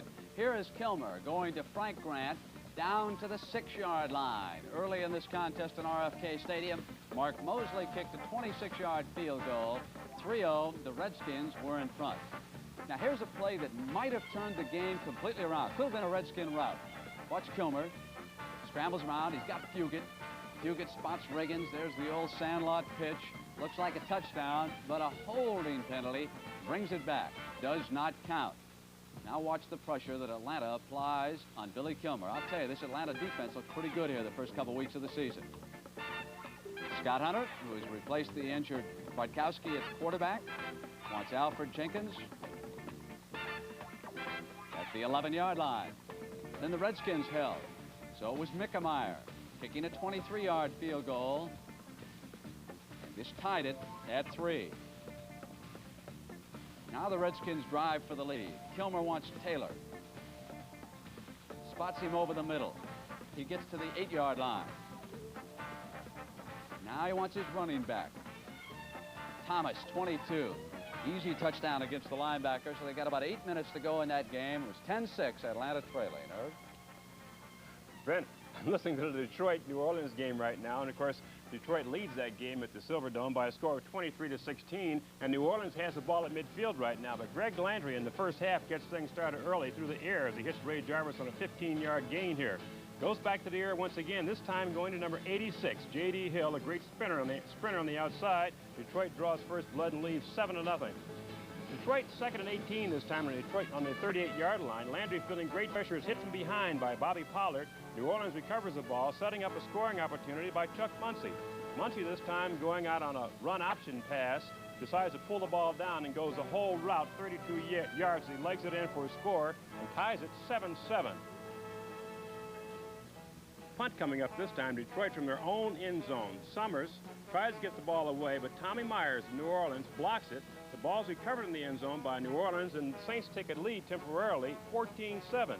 Detroit is not dismayed by that play. Landry comes right back, this time hitting Charlie Sanders for a touchdown. And on that play, Charlie Sanders became the all-time Detroit Lion receiver. 14-17 at that point, Detroit ahead. And then this time, Horace Keene goes over, takes a temporary lead for the Lions. The Lions still lead it in the fourth quarter by a score of 23-16.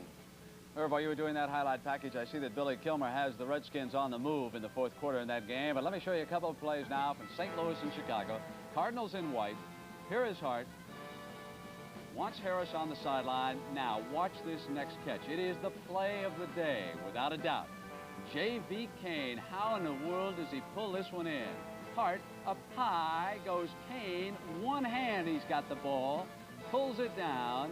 Touchdown for St. Louis. It is 13-3. Irv, that was some catch. How about the Dallas Giants game? Great catch. Of course, the one thing the New York Giants could not do is turn the ball over, and they did it. Of course, the Dallas Cowboys lead at halftime by a commanding 31-7 score. Jerry Goldstein early in the game goes to the air and doesn't see D.D. Lewis, a linebacker here, as Lewis picks the ball off here, bringing the ball back inside the 10-yard line, setting up a Dallas Cowboys scoring opportunity. 3rd and 2 on the Giant 2-yard line. Roger Staubach runs a quarterback draw. He bowls in for a touchdown. Dallas leads 7-0. Dallas again this time, 3rd and 4 on the Giant 10. Staubach goes to Preston Pearson. Score, Dallas 14, Giants nothing. Dallas 2nd and 7 this time on a Giant 43-yard line. Roger Staubach goes to Tony Dorsett. And look at this young man run. He's finally knocked down here, but a couple of things happened. Kelly and Carson were both knocked out of the game, and there's a young linebacker, Carson, going out of the ball game. Dallas 3rd and 12 on the Giant 32. Staubach goes to Drew Pearson, takes the ball down to the 1-foot line. Doug Dennison does the rest, goes over 21-0 Dallas. Giants this time, TD run by Tony Dorsett, his first touchdown as a pro, and Dallas leads 28-0. He's pretty happy about that. 2nd and 21 on the Dallas 1-yard line. Willie Spencer goes in for a score, but Dallas has a commanding lead, 31-7 at halftime, Brett. Irvo, you were looking at Dallas and the Giants. Atlanta held Washington. Still in the 4th quarter, 10-6. Redskins clinging to that lead. Again in baseball, Yankees routing Toronto in Game 1. Boston ahead of Detroit 9-2 in the 6th. Cleveland ahead of Baltimore 5-4. That game is in the 6th. The NFL today will continue on CBS in just a moment.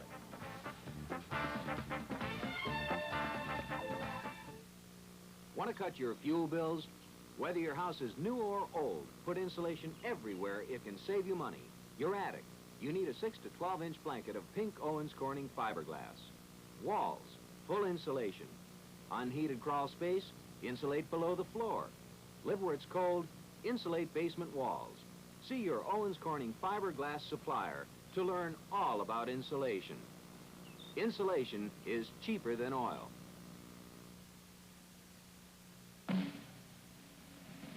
Ever get the feeling that you wanted to cut out? Go home, Mustang. Mustang. Let a Mustang take you away, far away from an ordinary day. Mustang. With staggered shocks and front disc brakes, the '78 Ford Mustang 2 Ghia. Go Mustang. So cut out. Go Mustang. A better idea from Ford.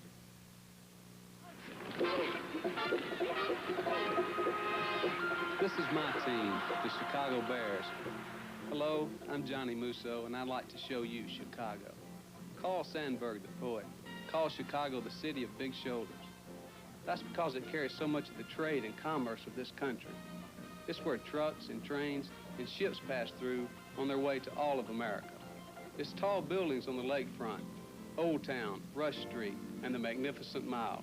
And it's people, good-natured, hard-working people. People who work in our United Way, for the Boys Clubs, YMCA, Travelers Aid, and many other agencies funded by our United Way. They take pride in the Bears, in our town, in our United Way. You see, Chicago has more than big shoulders. It has a big heart. On behalf of all our volunteers, we'd like to say, thanks to you, it works for all of us, the United Way. Dallas 31, the Giants 7. About ready to start the second half of play. Preceding announcement was brought to you as a public service by the National Football League. If anything, Patrick, it's hotter than it was. Maybe it's just beginning to get through to the bones. We understand some of the Giants couldn't go in the dressing room because it was so air-conditioned that they were afraid of going in and coming back out again. Giants huddling around Coach John McVay. They're down 31-7. Cowboys ran 44 offensive plays in the first half. They only ran 68 the whole game against the Vikings, so you can see they've had their hands on that hog bladder a lot. And you can consider the 68 included a part of an overtime period. This is Pat Summerall with Tom Brookshire, and it is hot, hot, hot. Temperature when the game began was 93 degrees up here. You know, we talked about the young quarterbacks having trouble, but last week, Fran Tarkington had 3 interceptions, intentionally grounded twice, was sacked 4 times. So the great quarterback, or perhaps the biggest one we know about, had problems with this Dallas defense, too. Here is Joe Danello's kickoff. Butch Johnson and Larry Brinson deep. Danello catches it nicely. It's going to be Brinson. And Butch runs over and says, Larry, don't you dare come out of there. The Cowboys will take over at their own 20-yard line. Roger Staubach, I believe, will still be the quarterback. Yes, here he comes. Again, the problem is you don't want to tone down your team and lose the edge, so the Cowboys will still keep the heat on and play it like this is the new game. And it's not hard to keep the heat on today. Staubach comes into the huddle. The Cowboys had 246 total yards in the first half. The Giants had 86. 1st and 10 at their own 20. Staubach, Newhouse, Preston Pearson, the other running back. Drew Pearson comes in motion, and Preston gets the call. Tries to cut back inside and comes back to the outside. Picks up a few. Knocked out of bounds by Bill Bryant. And like John Mendenhall got up rather slowly.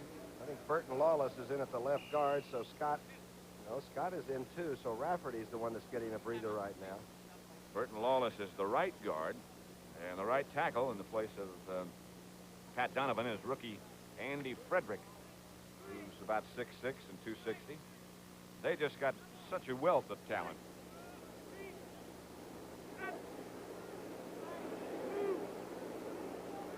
Ralph Neely still waiting. Staubach outside. Pearson. That's Preston. Jim Steinke right up there with him to make the tackle. Cowboys just totally dominated the first half. They lead 31-7. Touchdowns by Dennison, by Staubach. That was the first one. By Dorsett. And giant touchdown by Willie Spencer on a short burst. Remember, Roger was always hovering last year before the broken finger around 60-something%, and he was at that coming in, and he's 15 for 20 for 177 yards, and this is just opening the second half. And this is 3rd down right now, and 3 for Dallas. He looks back at Pearson and then rolls out and throws back across the field. Pearson dropped it. Ray Rhodes was close, but Pearson had the first down yardage and more if he had been able to hang on. And now we'll see Danny White for the 2nd time. It's too easy a catch for Preston Pearson. He's got to be diving in somebody's end zone. Got to be holding on to him. Danny White, of course, is the backup quarterback. Pat, you see the little shoes he's kicking with? Of course, they're for the artificial surface, but they look like something you'd wear on a boat. You mean like deck shoes? Yeah, they're just little funny-looking little white shoes. Danny White shoes. Like the White. shoes you kicked with the Giants, same one. White in the direction of Bobby Hammond. At the 32, he starts wide to the right. Henderson missed him. Hammond gets a good return going. And still has a good return going. In fact, he's gone. Bobby Hammond. 68-yard punt return. Bobby Hammond. He just keeps doing things right. And, you know, he's such a surprise because he's 5'10", 170, and actually Bell was supposed to be the player to do most of this. But if we recall, 3 good kickoff returns early in the game against the Cowboys, and I'll tell you, he broke back against it and just flat got it on. I'm looking to see when the last time the punt was run back for a touchdown by the Giants. It's been a long time. Joe Danello will try for the extra point. Larry Mallory will hold. That makes it 31-13, and this could make it 31-14. Punt return of 68 yards by Bobby Hammond, who was cut by the Giants 2 years ago, went to New Orleans, was released by the Saints, came back to training camp this year and wouldn't let him go this time. Bobby Hammond makes it closer, 31-14. Você me conhece? Eu sou conhecido porque eu uso a cabeça no campo de futebol, mas também eu uso a cabeça quando viajo. Eu sempre levo comigo o cartão da American Express. Já usei em mais de 40 países. Ele é conhecido e respeitado em todo o mundo, até nos lugares onde eles falam línguas estranhas, como o inglês. To apply for a card, look for this display wherever the card is welcomed. The American Express card. Don't leave home without it.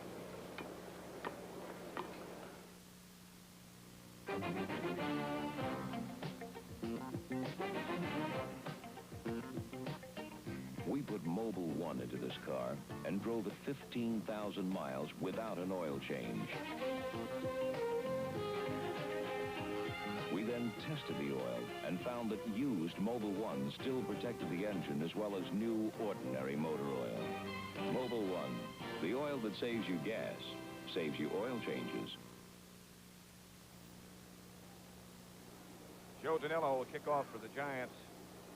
Own 35. There's some discussion going on right now. It's like the Giants might have lost that kicking tee, and they're borrowing one from Dallas. Ronde Colbert ran a punt back against New Orleans in '75, so it's been 2 seasons since we've seen one broken by the Giants. Joe Danilo gets it teed up. Some of our monitors have been felled by the heat, so if we start talking about something that you're not seeing, I hope you just bear with us. Danilo to kick off. It's Brinson and Johnson back. Brinson. Johnson again says, let's start at the 20. It'll be first down, Dallas. At that point, Roger Staubach comes back on the field. Don't forget about the CBS Sports Spectacular, the world's strongest men competition, the Cup, the Super Bowl of motocross, all that coming up next Saturday at 4:30 Eastern Time. Participants in that strongest men, by the way, are John Cole, Mike Dayton, Bob Young of the St. Louis Cardinals, George Sprint, Ken Patera, who's the brother of the coach of the Seattle Seahawks. They're going to be lifting a big heavy barrel next week. Newhouse takes the forward handoff, breaks into the clear. Flag is down as Robert Newhouse gets out close to the 40, out of bounds at the 38. Ernie Stotner very upset, as is Gil Brandt over in front of the Dallas bench after that long run by Newhouse, and it looks like Gordon McCarter and group are going to call it back. Tell you, Mallory really put Newhouse out of bounds, though, in rough style. He collared him, knocked him out. Watch the block to the top right of your screen. There's the block that sprung him. Now watch Mallory come over and really do a job on Newhouse. Super place for the defensive guy to get in.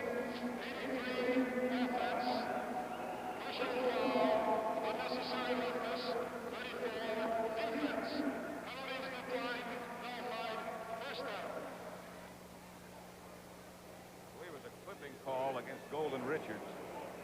A violation that nullified that run. I thought it was the preamble to the Constitution. I never heard so much description.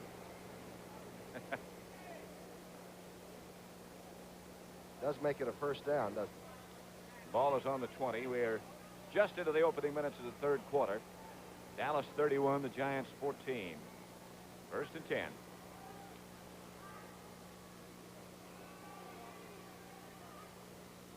Staubach on a reverse to Billy Joe Dupree. Got a good block out in front. Billy Joe rumbles up for about 7. Taken out of bounds by Rick Dvorak.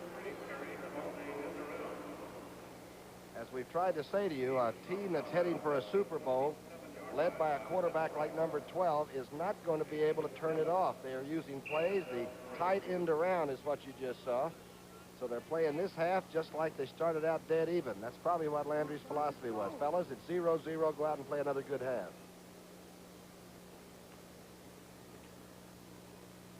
Second situation now, second down.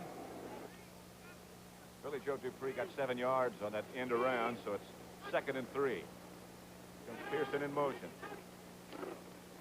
Newhouse slips around to the outside. He got a couple of good blocks, breaks a couple of tackles. Gets a Dallas first down before he's knocked out of bounds by Dan Lloyd, I believe. Giants are not giving anything away right now. They're putting bodies in front of blockers and runners. But they still nickel and dime you, the Cowboys do, and get the first. Watch this play now. Watch Newhouse as the Giants really string this out and play it tough. And watch Marion finally come over and make the tackle on this guy. Newhouse, another person that everybody except the Cowboys have been trying to cut for about 4 or 5 years, and he's a pretty sturdy type. He got a first down and then they asked for a rest. Heads over to the bench, and Scott Laidlaw is the fullback now behind Staubach. First down, Dallas. Ball at their own 32. Pitch back to Pearson.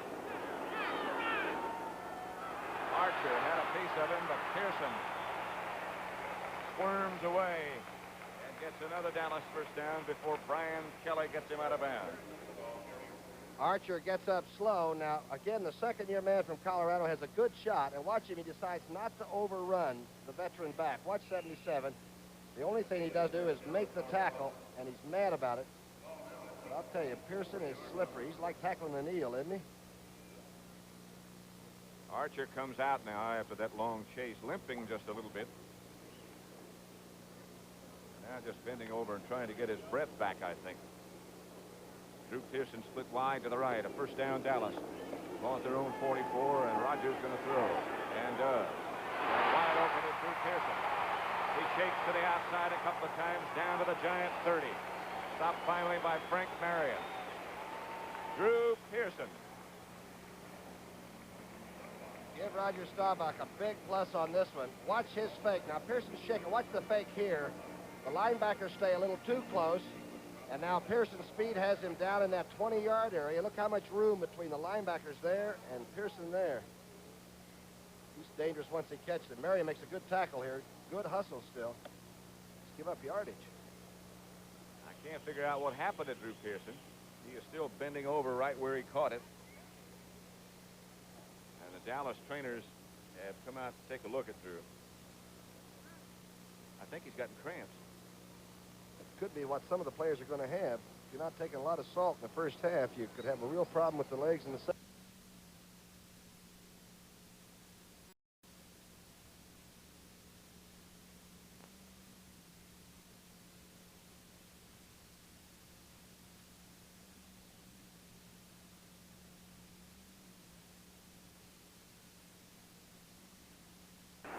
Flag is down. Little cliff action there. Number 66, it looks like Burton Lawless hit a Giant right in the back, and they threw the flag right on top of them both.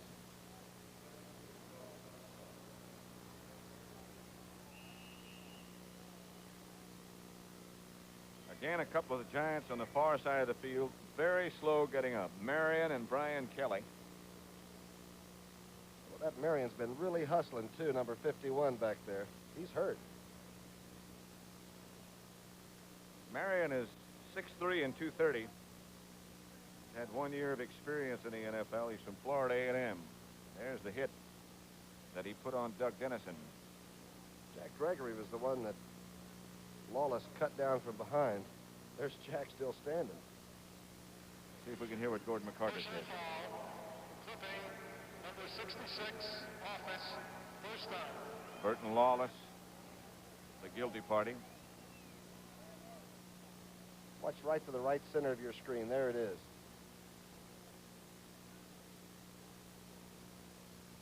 Delta State went all the way over, didn't he? Yep.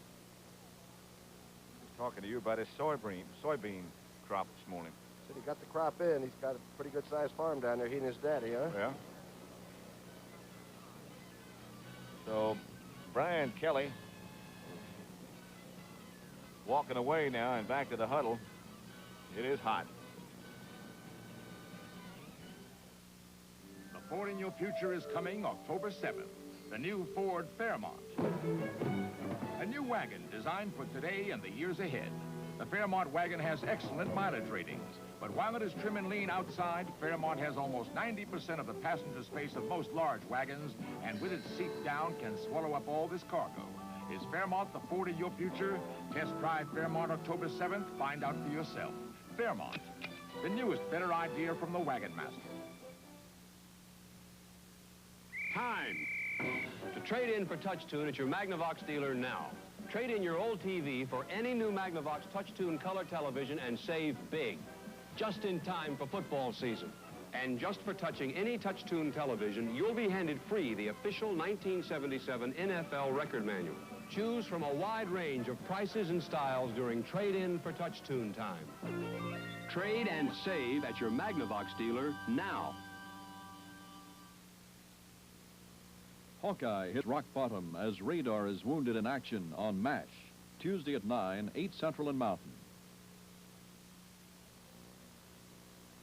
That's Frank Marion down on the Giant bench. He's really been hustling. Carson's already gone. The first half, we saw Harry Carson go, so Lloyd is in there, number 54 at middle.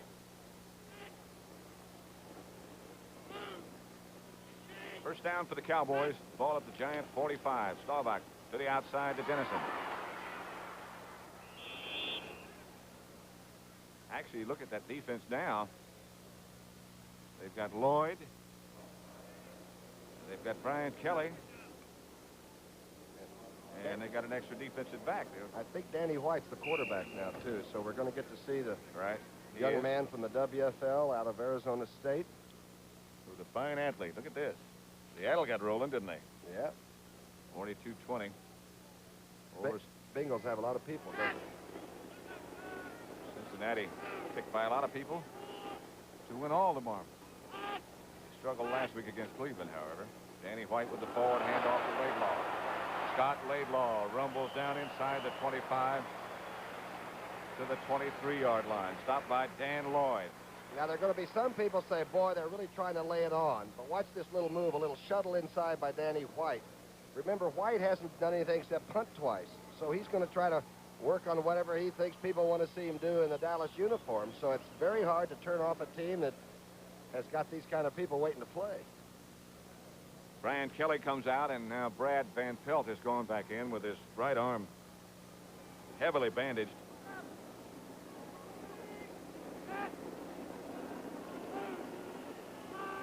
Third down, Cowboys. Danny White, ball batted down. By Lloyd. By Dan Lloyd, the linebacker. Pat, he started to get down to a lineman stance and come, and then it was so hot he just said to heck with it. He just came from the up stance. Came right in and blocked it. Good play by Lloyd. Boy, this is when you find out where your soul is, when you're having to play today. 20-12, that's the final score. Baltimore over the Jets.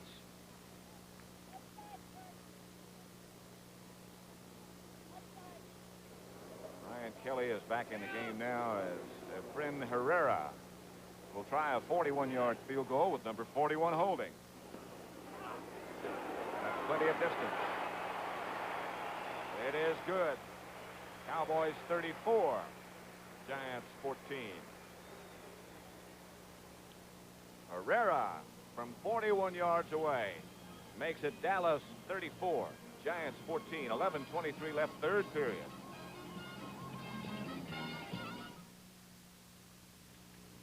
Where does your money go after you put it in your bank? Well, some of it's right here. Building your neighborhood, construction loans and home mortgages.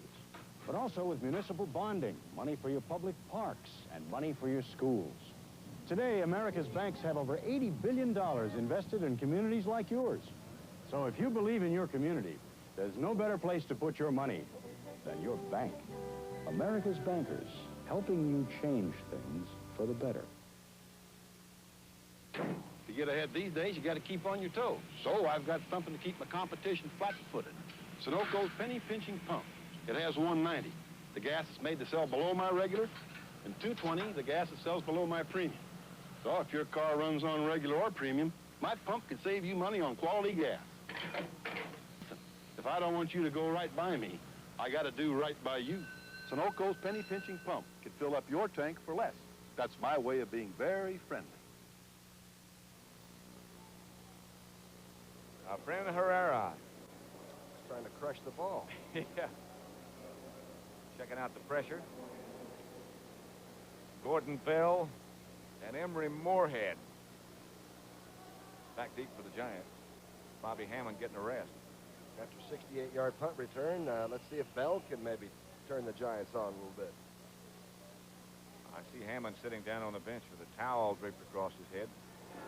Try to shut out some of the heat. Fine drive kick. I believe that's Willie Spencer. No, that's Beasley Reese. The Giants got him from Dallas. He wears glasses underneath that helmet. Tell you one thing, he uses the helmet well. He took a head-on shot and made a pretty good return out, and the Giants don't have bad field position. 16-3. There's a shocker, but not really. Cardinals had too much offense to go around getting shut out like they did against Denver. Speaks well for Denver, doesn't it? Boy, it sure does. First down, the Giants. Ball at their own 34. 11 minutes, 14 seconds left in the third period. Dallas still has most of the regulars on defense play. Doug Coter and Larry Zonka, running back.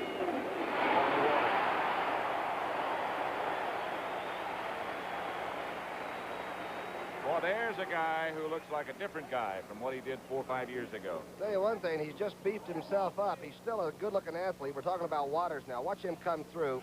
He read his keys. He knows it's the run. Coter never goes down easily.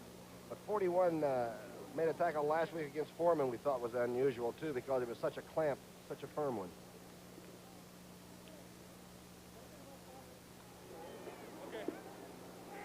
About a 4-yard loss for Coter on first down, so we'll make it 2nd and 14. Pisarcik, the quarterback. Like somebody moved in the middle of that giant line. Thrown behind Coter. Gregory might have made the premature move a little bit on the nose. Pisarcik must have had a little bit of a staggered count. I thought he gave a little bit of a bob, but got away with it. Check out who's playing defense for Dallas now. Randy White. There's Jerry Goldstein sitting on the sideline on the Giant bench. Dallas defense is Ed Jones, Jethro Pugh, Randy White, and Harvey Martin. That's the front four. It was Jethro. I'm sorry. I gave that to Gregory, and that's not fair because Gregory just came back on the active list, didn't he? Offside. He missed last week. Defense. 2nd down. Benny Barnes, one of the cornerbacks. Mel Renfro had been one, but now he goes out along with Randy Hughes. Aaron Kyle on one corner, Benny Barnes the other. The safety men are Harris and Waters. They got the net out there now. They got the fast linebackers and 5 secondary men. That is a final score. Washington beat Atlanta 10-6. Pisarcik to throw. Across the middle to Zonka. First down for Larry Zonka. Bob Brunig made the tackle. And Tom, you know, you pointed that out to me before. We had not mentioned, I think, maybe only once in the entire first half, Bob Brunig. And that means that that defensive line is doing such a job that he just has been maintaining, right? Good play by Tucker, who is at 222 this year, but looks smaller. I think Bob Tucker might have a great year, but that's the first time they found him this afternoon. I believe I said it was Zonka, didn't I? Whatever, it's first down. And the ball goes to Coter off the right side with not much doing. Houston, Green Bay in the fourth period tied 10-10. Coter comes back. Joe Pisarcik, quite a story. Some experience in Canada, but not in the NFL. In fact, the Giants began the season with no quarterback who had thrown a pass in NFL competition in the regular season. That's bold. Second and 9 situation as Coter comes in motion to the left. Pisarcik throws inside Robinson. Spun down by Cliff Harris. But close to a Giant first down again. Robinson had a touchdown pass against the Cowboys a year ago, and he makes a heck of a move, and only a great tackler might be able to say that. What's the tackle by Harris? I think we've told you before, of all the safety men I know around, the free safeties, I think number 43 is the best one. It's a pretty good endorsement. 16-6 now. The Cardinals over the Bears. That's in the fourth quarter.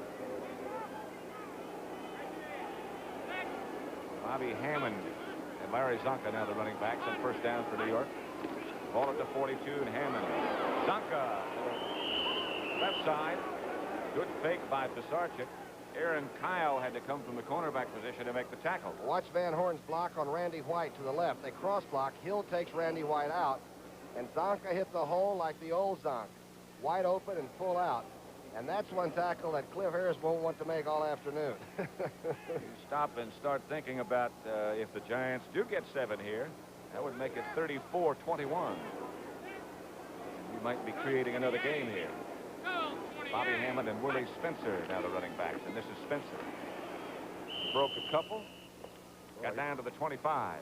He is big. He broke the tackle that Randy White laid on him, but there's a final score. The Lions 23, New Orleans 19.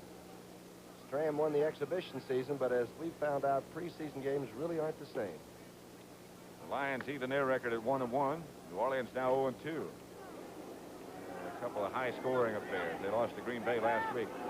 Second down now. And 7. Ball to Dallas 25. Spencer goes in motion. Sarchik throws back to Hammond. Bobby Hammond gets inside the 20. Thomas Henderson, one of the tacklers. Good play selection. Looks like a different offense than the Giants were running earlier. Maybe Joe's just now getting his feet down. In motion. Now he's the lead blocker, the toss back. And I'll tell you, the Hammond gets in there. He's a tough, short little running back. Good offensive series by the Giants, and the Dallas people are in there. The first team is still on the line of scrimmage. You saw perhaps Pisarcik indicating to the bench that they only need about a foot for a first down, and so Zonka comes back in. It's third down. Spencer comes out. Trying to keep fresh running backs, if at all possible, in there. Sarchik now has asked for a measurement, and they had to bring the chains all the way from the other side of the field. It's pretty smart, even if he's a yard off either way, just to get a breather and talk to the bench. His initial measurement was just about right. 7 minutes, 19 seconds left in the third period. The score is Dallas 34, the Giants 14. The Giants are on the march. Brookshire and Pat Summerall at Texas Stadium in Dallas. You know, Pisarcik's a pretty good-sized guy, too. He's 6'4", 210 pounds. Big and bony. And running a pretty good offensive series right now. He looks very, very confident at the moment. Look at this score. San Diego 16, Kansas City 7. That's the third period score. The San Diegos have a lot of offensive people, I'll tell you that. They got shut out by Oakland last week. Now, Pisarcik has called a timeout. There's something wrong with the lineup, he said. And he wants to come over and talk it over.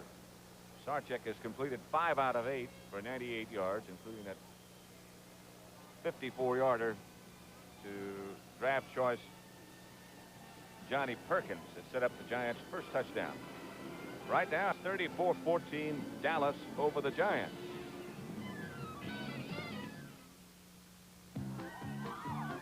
All across our land, people know our brand. You can trust AC. Thanks, AC. Spark Plugs by AC. We'll help you smile throughout the miles. You can trust AC. Thanks, AC. Spark Plugs by AC. So when you want to go, we're the name to know. You can trust AC. Thanks, AC. Spark Plugs by AC. Firing spark plugs by AC. Maybe you're using Desenex, but to kill the fungus that causes the burning, cracking, and itching of athlete's foot, Aftate is better, much better. It's the killer. Aftate kills all major types of athlete's foot fungus and helps prevent reinfection. In fact, the medication in Aftate has been proven more effective in killing athlete's foot fungus than the medication in Desenex. Aftate is better, much better. It's the killer. That looks like the team picture. Yale, 1890, but they're legal. They're still on the bench, so to speak, but Dallas players have moved down into the shade as that sun goes by. Third and about a foot for the Giants. Ball at the Dallas 19, 34-14 score. Zonka back close. That's Bobby Hammond. Got the first down for the Giants. Harvey Martin, Thomas Henderson, Randy White.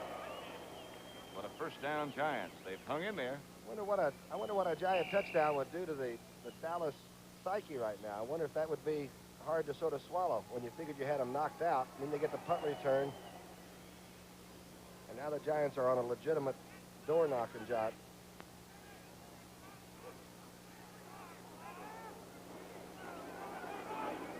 First and 10. Ball at the 17 now as Hammond comes in motion. Sarchik looks and throws, intended for Hammond, way overthrown, and wisely so because he was well covered. Mike Hickman and Aaron Kyle out close to him. The freshest people in the stadium seem to be the pom-pom girls here. But you notice they also are in the shade. Looks different than where Tom Landry's walking, I'll tell Yeah, you look, that. he still got on the coat. Probably got thermal on under there. The Yankees 15, Toronto nothing. That's the final score. And that red-hot American League. That's East baseball, huh? Right. Didn't look like it. Sarchik fakes to Zonka. Now throws. Bob Tucker is over. Fumbles out of bounds. Tackled by Cliff Harris. But Bob Tucker got close to a first down. Got to note that Drew Pearson did have the leg cramps. That's brought on by the tremendous heat. And the Giants linebacker Frank Marion's flat heat exhaustion. He's okay on the bench, but he's just out of gas. Good play by Tucker, huh? Just sort of sipped it out into the open as the Sarchik found him. He's averaged about 16 yards every time he's touched the ball in this league. Remember, the Eagles had him one time and never threw him a football. The Giants have made a habit of that. He went from the Eagles to New England, and they didn't throw him the football.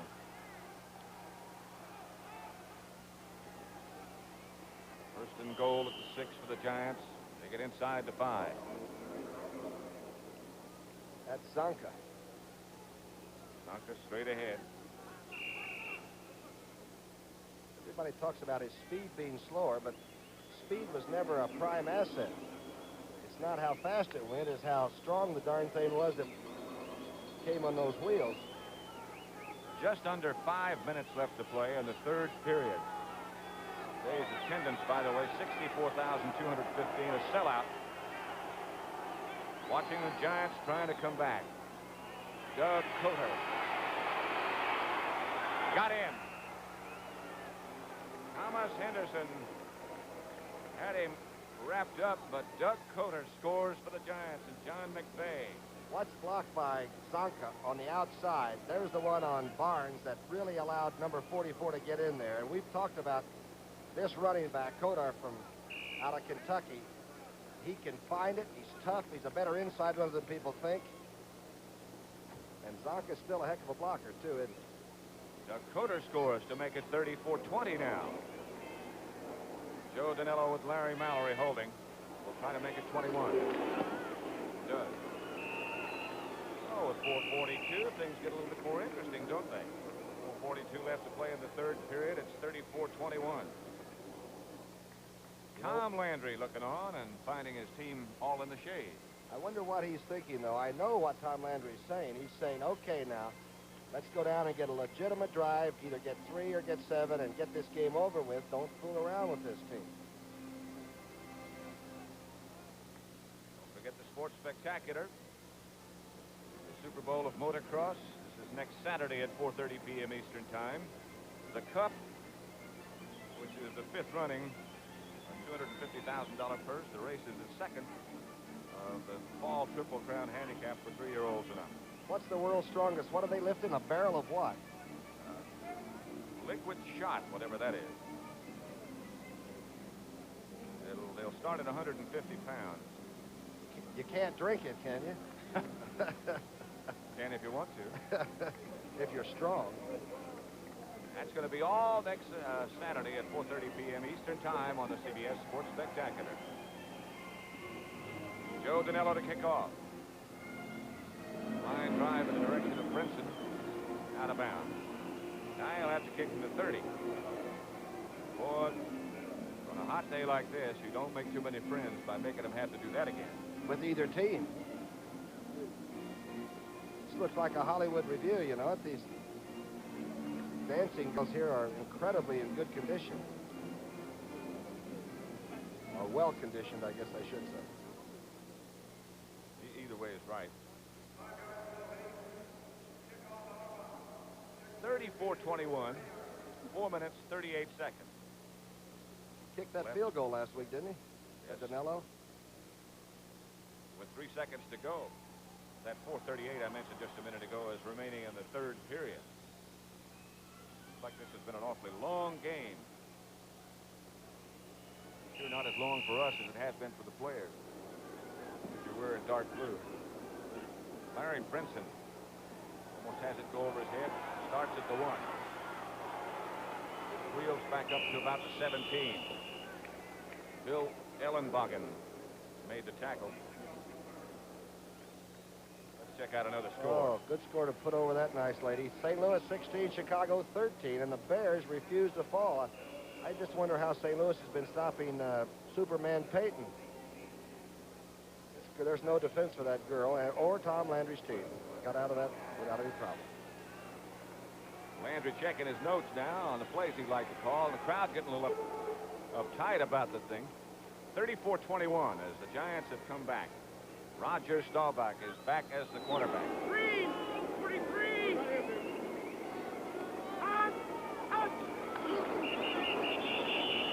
Left tackle, I believe. Yes, he did. But Dallas moved a little bit. Number 71, Andy Frederick, the rookie. I noticed most of the starters are back in on offense. Fitzgerald's at center. There's another starter. Donovan's back in at right tackle. Neely's the only one getting a breather right now. Lawless is in there. Tom Landry continues to shuttle plays by shuttling his wide receivers to call the plays and get them into Roger Staubach. Here's the violation. False start, number 71, offense, first down. Carelessness. Now the thing is, if Dallas has one big turnover, which they haven't had, the Giants jump back in this game deep in Dallas territory very quickly now. That's right. First and 15. Ball at the Dallas 13. Newhouse and Dorsett, the running backs. It is Dorsett looking for some place to go and sifting around for perhaps a couple. John Mendenhall, the first man to hit him. Brad Van Pelt playing with that wrapped right arm. Came over to help.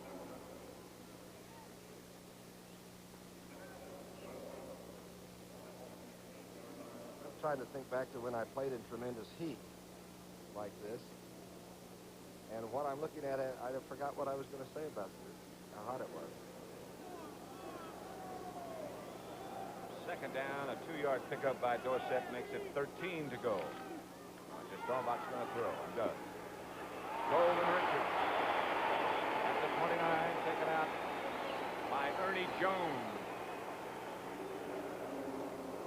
Just enough for the first down. They run those patterns for Ditka till they can do them in their sleep. This is from behind the defense. He'll go just deep enough and turn it out. The tackle is well made by Jones. It's a first down, and out of first and 15, they make the first. Ernie Jones, number 31, is 6'3", 180, two-year man from the University of Miami. First down, Dallas. Ball at their own 29. They lead 34-21. Staubach. Newhouse took the forward handoff, but was wrapped up by Brian Kelly almost as soon as he got the ball. Remember years ago, Brian Kelly was the ball boy for the Cowboys out in Thousand Oaks, wasn't he? Came from Dallas, and now he plays with the Giants. That's Frank Marion, who, as Tom Brookshire told you before, just had too much heat and just collapsed. Well, Frederick is playing the left tackle for Dallas. You can see Marion looking around and talking, so he's pretty much all right. But Neely just came down with the heat problem, too, and he might come back, but probably they'd like to rest him. He's had a couple of years. Roger Staubach on second down. Fires, and the ball was not deflected, but Staubach was hit just as he let it go. Jack Gregory, I believe, put the shot on him. That's right. He had 64 sacks in 5 seasons, Gregory did. That's one of the outstanding totals in football, and we sort of lose sight of that sometimes. That's right. Roger is 17 of 24, Patrick, 214 yards. Last one was his worst throw. Third down situation now coming up for Dallas. Ball still at their own 29. Not much to cheer about for Dallas right now as they unveil the shotgun again.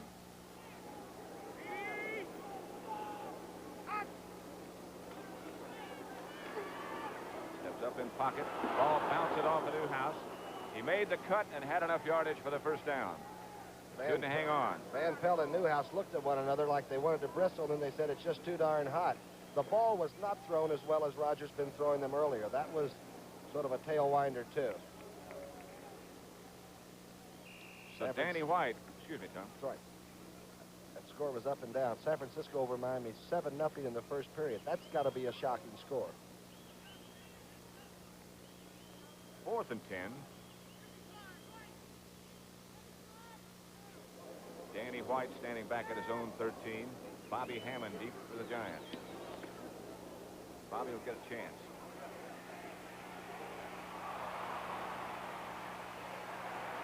One heck of an effort by Benny Barnes, who missed him, got up, and got part of the tackle. Dangerous little ball carrier, too. You better get him as often as you can. Barnes came by him and missed, and then got up and made the tackle, Patrick. You're right. Got an assist from Thomas Henderson, but the Giants now take over the football at about their own 32-yard line.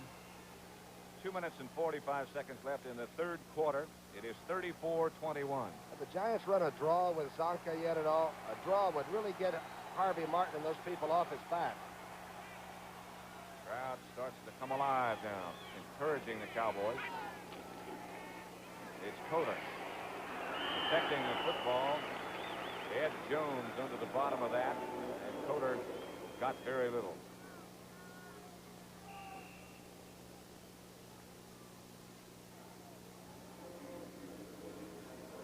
Clock continues to run with 2 minutes 25 seconds left third period. Coder comes walking over to the sideline. Bobby Hammond has replaced him, and he's the setback with Zonka now. Bob Chucker still the tight end, tight to the right.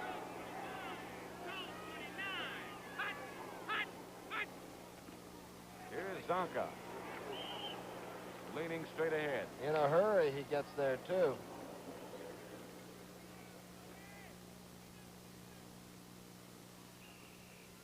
All right, you're looking at him. He's weighing about 228, and the knee is healthy. It still takes a load to work on him. Harvey Martin and Bob Brunig combined to make the tackle on Zonka, but it'll be third down now and 6. Sarchik in a situation where he has to almost definitely put it up. They're blitzing him. They got it. A flag goes down. The Cowboys brought everybody. I saw Kyle and Hughes both coming, the secondary people, and I think Hughes went over the top of the pile to hit number 9. Sarchik getting up very, very slowly.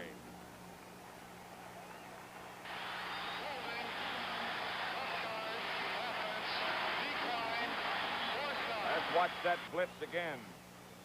Make believe you're the quarterback for just a moment.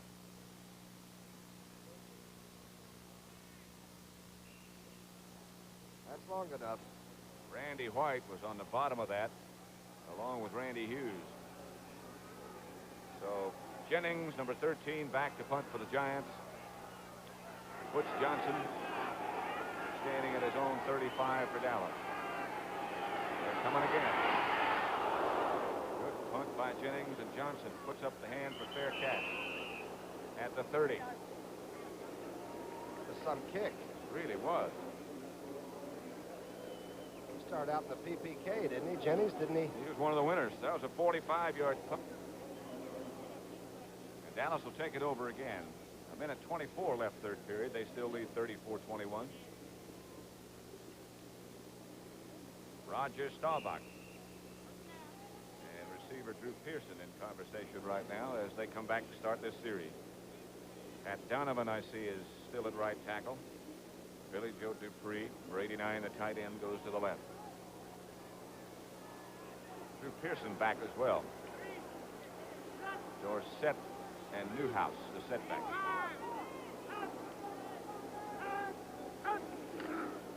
It's back to Newhouse. Billy Joe Dupree almost tackled Newhouse. Boy, I tell you, Brian Kelly came across number 55 early and really disturbed the play. And I'll tell you, the Giants are beginning to knock pretty hard. Remember, they did this against the Redskins. In the last 2 or 3 minutes, they came on strong. Some problem there, but I'll tell you, the Giants caused some of it.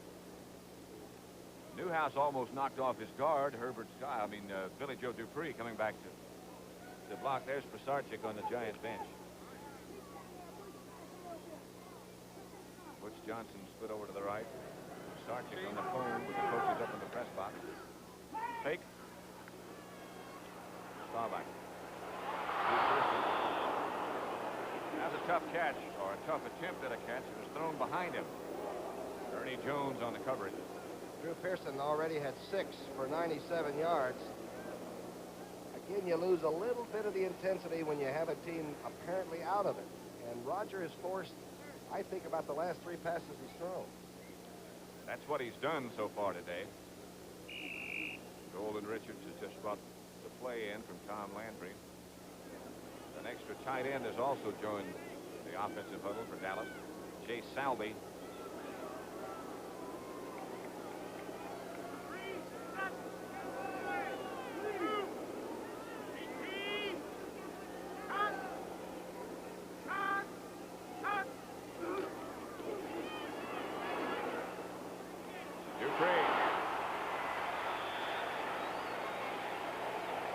Stopped by Clyde Powers, but a well-thrown pass.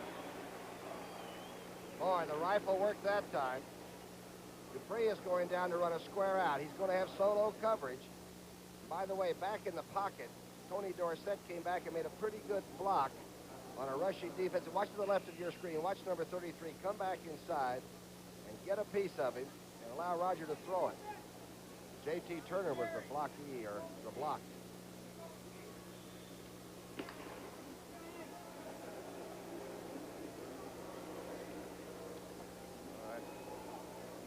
The end of the third quarter with the score Dallas 34, the Giants 21. We now pause for a word from your local station.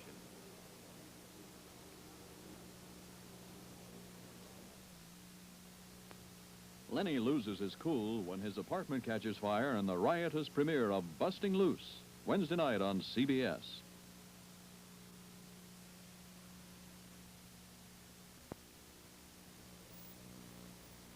Shadow across the field at Texas Stadium. Of course, if you've never seen this place, there's a great huge hole in the roof. On purpose. Yeah. Miami 7, San Francisco 6, the first period score. Patrick, I'm really proud of the Giant defense. And I'm not trying to belabor a point, but they could have just played out the second half. That's right. But they're not going to be humiliated. They have hit very well. There's the hole in the top of the stadium that causes us those difficulties when the shadows come across the field like they are this afternoon. First down, Cowboys. The hand back to Dorsett. And Dorsett gets the ball knocked loose, but the whistle had blown. Brad Van Pelt on top of it, but Dorsett got about 5. What does he accelerate? Doesn't he? Gets in the hole about as fast as anybody I've ever seen. Here's Van Pelt trying to steal the football. He's ripping it out of there.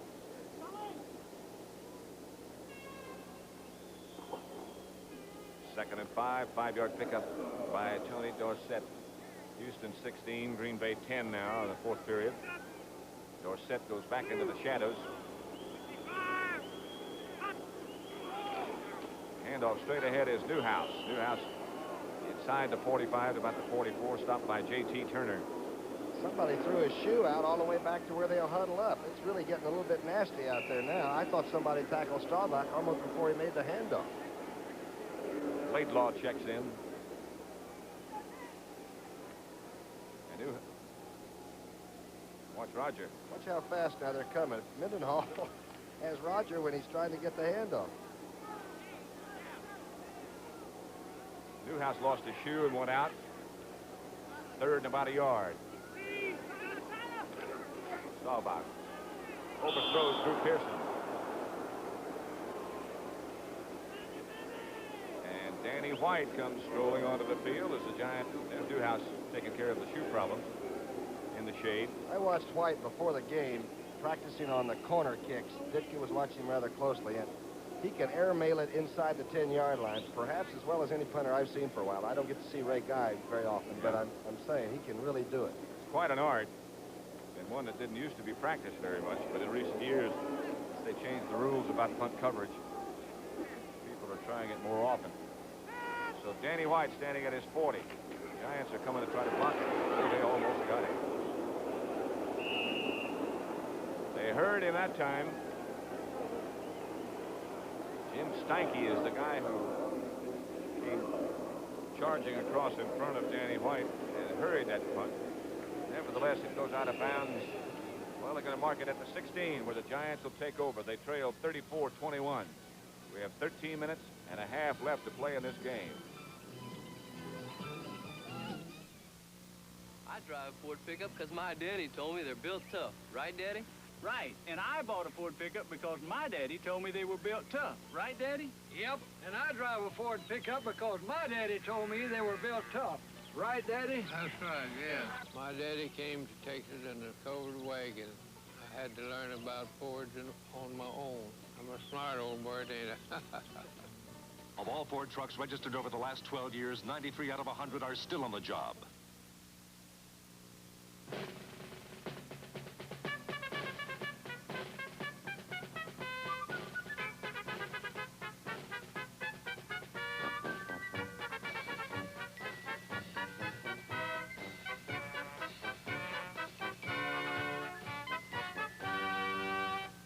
Now try and forget the 10th largest life insurance company in America, Lincoln National Life. We're easy to remember. Is it a fling or the real thing? Julie falls for an older man on the season premiere of One Day at a Time, Tuesday following MASH.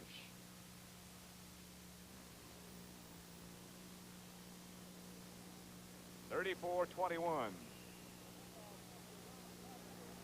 13 and a half minutes left to play. Giants with the football at their own 16. First and 10. Joe Pisarcik, the quarterback.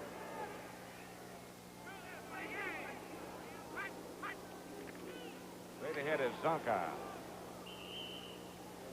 Pisarcik is now 6 for 10, Pat, for 109 yards, including the long bomberoo he threw to Perkins. After the original fumble snap, he hasn't played that badly. He really hasn't. That long bomb was 54 yards, by the way.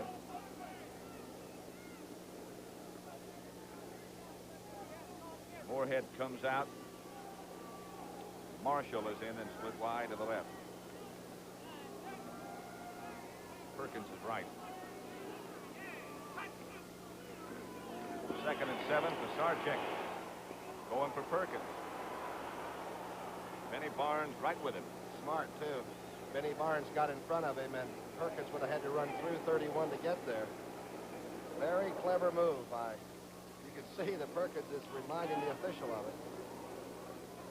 Perkins, the rookie from Abilene Christian. There's John McVay. In his second game, as in his first full year as the head coach of the Giants. He's 500, you know, 3-4 last year and 1-0 this year. He said, now I'm only 500 away from where we want to be. Ron Nikolajczyk was number 62 on the Giants sideline. Ball's at the 19. 3rd and 7. See if the Cowboys blitz. No. Zonka. Flag is down. Larry Cole made the tackle, but a flag is down, and a preliminary indication is holding against the Giants. There was the draw we've been sort of looking for. Looked like maybe Tom Mullen had a problem with Too Tall Jones. Cowboys probably will decline. At least the Giants think they will.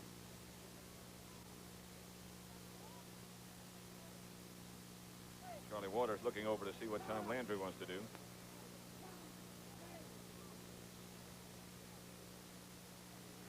Holding, number 73, offense, declined, 4th down.